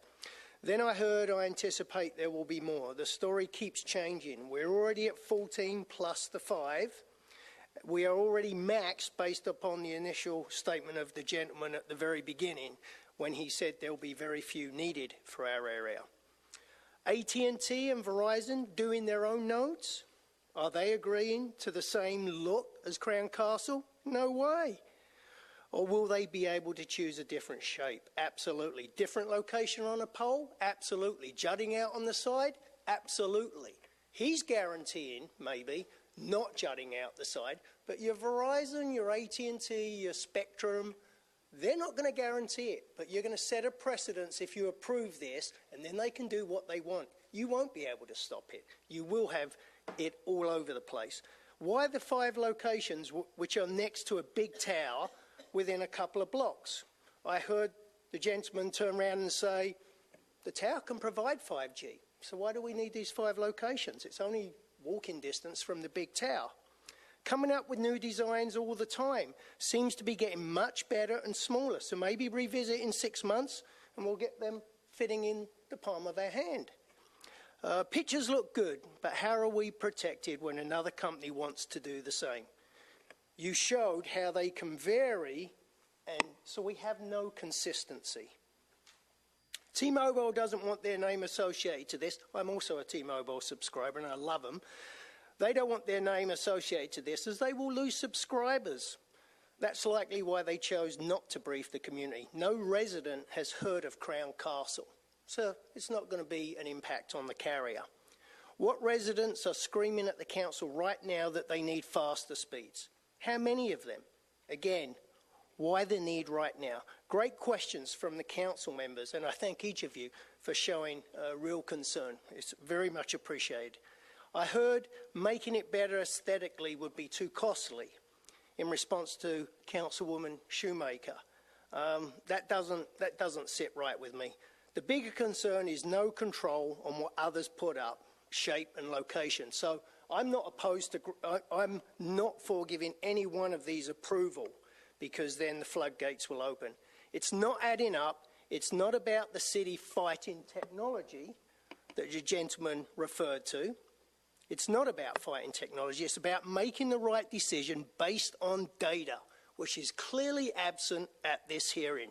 I respectfully request the council deny the request for these 5 locations, and it would be really exceptional if you would waive the appeal fee that I raised so I can give it back to the people. Thank you so much, council.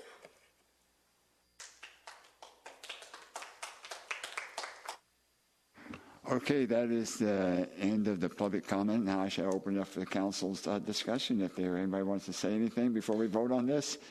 I think we've all spoke quite a bit. Okay, Councilman Castellanos. Thank you, Mr. Mayor. I agree. We've all, I think, made our point. The last thing I'd like for the applicant to remember, Crown Castle, and really all others, as we're reevaluating the code, is maybe we could encourage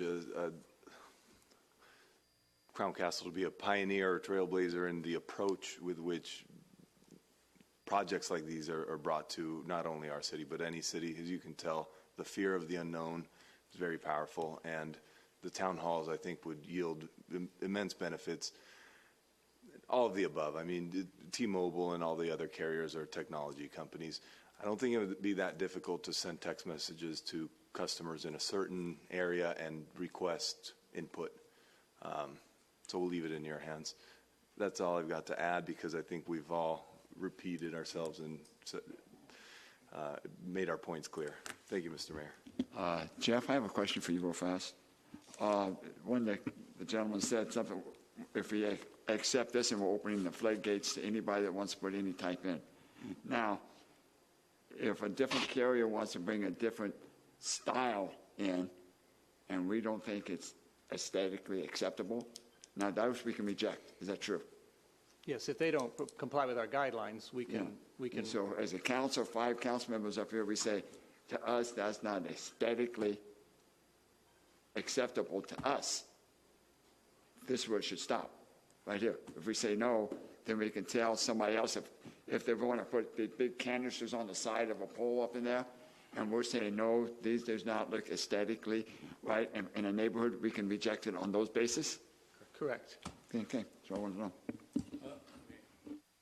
Yeah, Mr. Mayor, okay, and tonight, I'm not going to vote, okay, approval for this at all, okay, because I said it again, okay, and we don't have enough information. Okay, I want the information, okay, including how it's really look, and then the location over there, okay, for the people against the pool in front of their window, I need that to be addressed, okay, and the same thing for the future, how many they're going to install to entire city. So and the town hall meeting to educate and to communicate with our residents, okay, because this we approve is going to open the floodgate. Okay, this is the concern I have. It's not only approved this 5.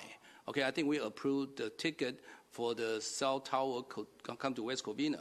So we need to really be careful on this. And again, I'm not against Crown Castle. Okay, I think they are magnificent. Okay, and the pioneer. Okay, and the company high tech try to improve the infrastructure for the city, but at the same time, how we work together with the city and resident. Okay, and to a win-win. So in that way, everybody get what they want, and most important thing is the resident will be welcome for this cell tower to improve their thing if doing right way. So in that way, tonight I cannot approve this unless they provide more information. I would just like to see if we can move this thing one way or the other. Can make a motion that we hold it over, not for either the 2 weeks or the first week in October. And then we can have, if it's okay with Crown Castle, we make it for the first week in October, or first meeting in October, to bring back, if you can show us a rendering where these light poles can be moved to within a distance where we can make it sense. So we can take a better look at it. I don't have a problem with the way the pole itself looks. I think it's straight up. I don't see a problem with it. But if it can be moved out in front of the windows and stuff like that to make it work, I think we would have a better, and like I say, if you have your meetings. So my motion would be, let's hold it over to the first week in October. Mr. Mayor, that motion would be a motion to a date certain would be October 2nd. October 2nd, okay? October 2nd. October 1st. October the 1st. Okay, that's my motion. And do we have enough time? Yes. Okay, it sounds like how long? It's 2 weeks? Yeah, Mr. Mayor, if the council is inclined to vote to continue, I would ask the applicant if he's willing to toll for that amount of time, toll the shot clock for that amount of time while working this out with city staff. See, that's right. So, He said yes. So for the record, the applicant has agreed to tolling the shot clock, whether it's 60 or 90 days, until the date set. You don't need me to speak. You don't need to speak unless you object to what I just said. Okay, we have a motion. Do we have a second? Okay, we have a motion and a second. Let's have a roll call.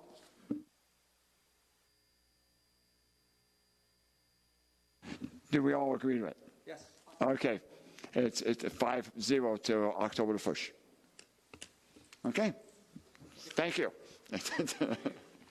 Okay. Our next item is... Give me a second, please. I think it's a... Next item is number 9, the coyotes. It's not... It's a Department Matters. The Department Regular Matters is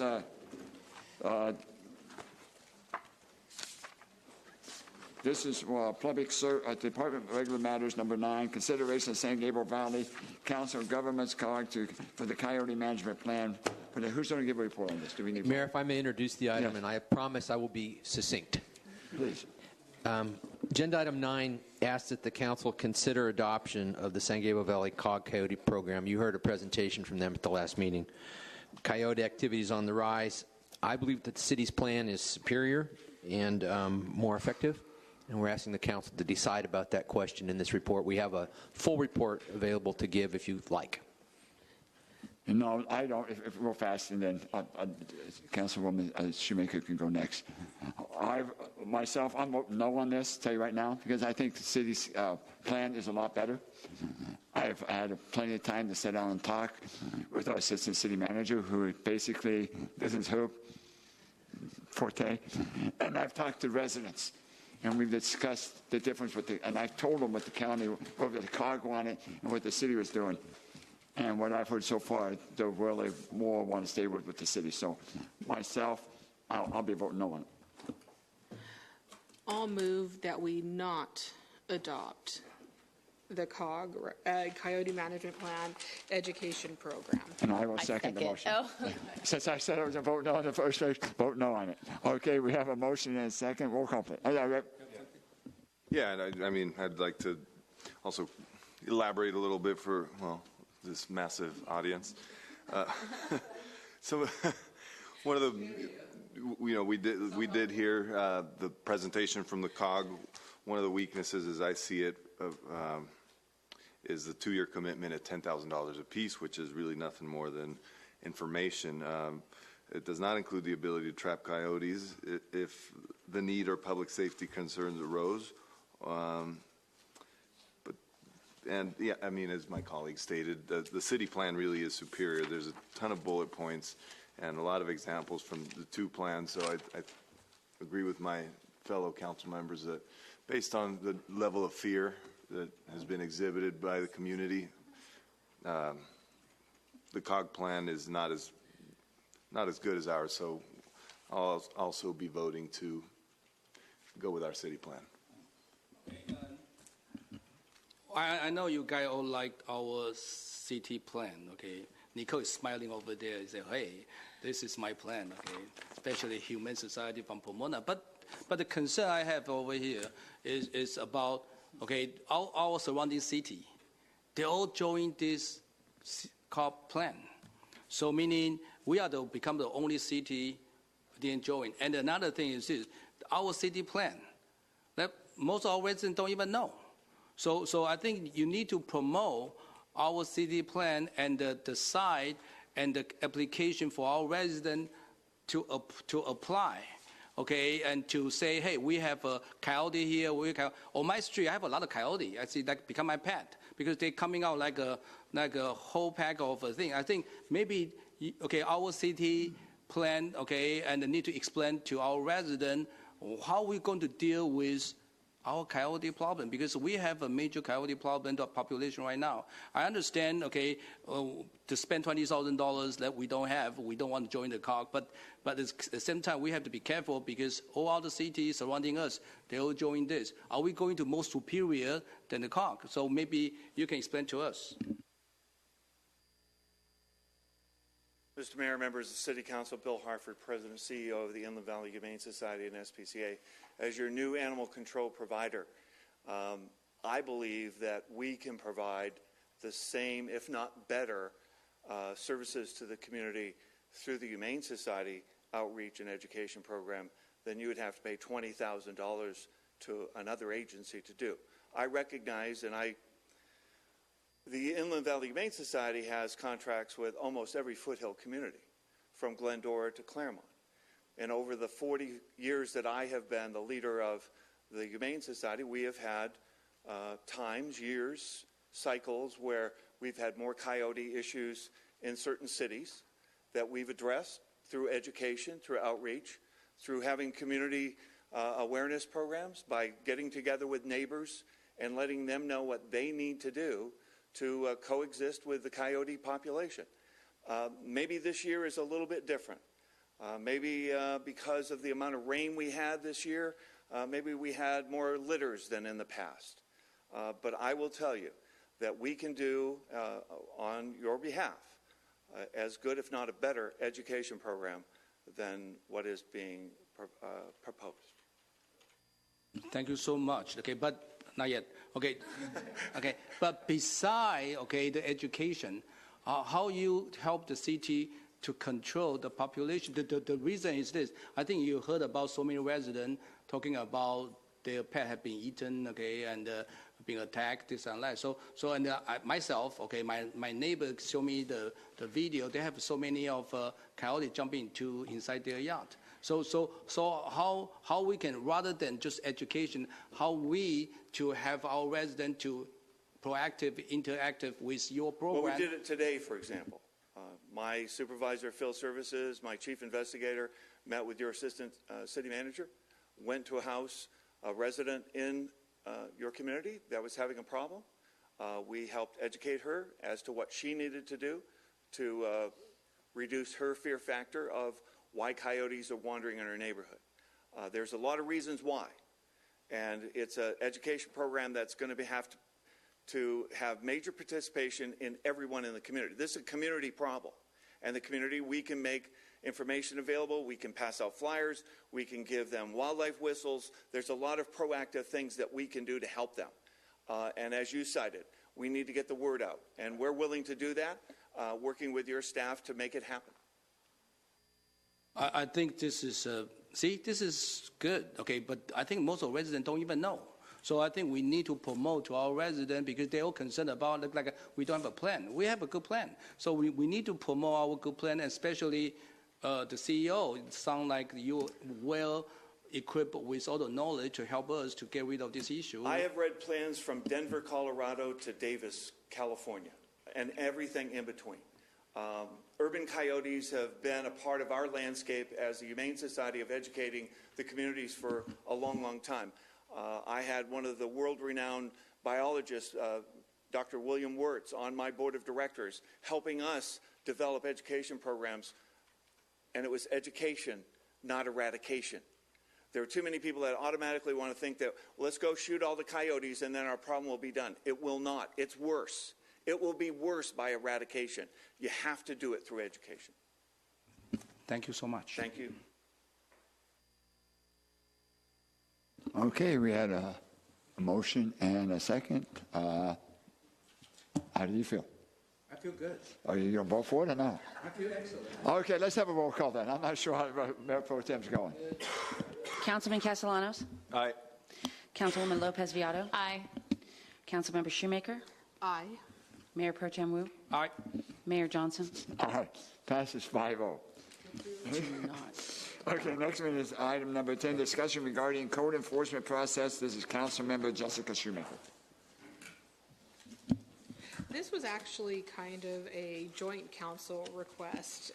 It came about with the Airbnb situation. We wanted to look at the levels of fines we have and discuss raising them, what steps we take in terms of repeat violators. And so that is all in the staff report. So I guess I would move to receive and file this, and secondarily do a Mother May I to discuss possibly raising the fines. Okay. I'll second that motion. Okay, that's a Mother May I. We have roll call, please. Councilman Castellanos? Aye. Councilwoman Lopez Viado? Aye. Councilmember Shoemaker? Aye. Mayor Pro Tem Wu? Aye. Mayor Johnson? Aye, passes 5-0. Number 11, request from Councilman Dario Castellanos requesting the City Council consideration to direct staff to explore removal of newspaper and advertising things in the public right-of-way. Thank you, Mr. Mayor. It's pretty straightforward. I'm sure every single one of us has seen the newspaper stands that are all scratched up, tagged up, spray painted, and useless. So I'm requesting cooperation from my city fellow council members and city staff to eliminate them, because I don't think they serve a purpose other than to be an eyesore. That's all. Does that belong to the code enforcement, or this is something we just have to remove? We can do it ourselves?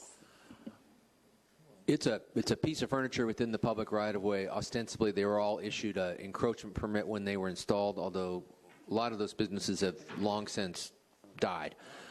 I would think we could attack this as a service request and get our public works crews to remove the ones that are obviously abandoned. Okay. Thank you. Do we need? Do we make a motion? Consensus to move forward. Consensus is fine. I think. Okay. Yeah, feel good about it? Any questions? Just remove all the junk. It's all trash. Okay, we do have one Mother May I by Councilwoman Lopez. What next? I just wanted to know, in regards to the appeal process, how does that work, especially for those who are economically challenged? If they can't afford that fee, is there like a tier based on income level, or just information about the whole appeal? You want to talk about that now or later? I understand.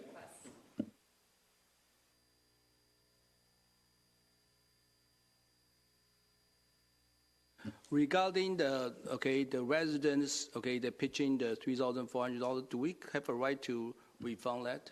No. Okay, no. So it's gone. We have no right to say we want to. No, right? Okay. So yeah. Okay. Hey, at least I tried. Okay. Before we adjourn, I did forget. Is there any 1234s from any of the councils? Well, I want to make sure I didn't forget it. I didn't think so. Okay, we're adjourned.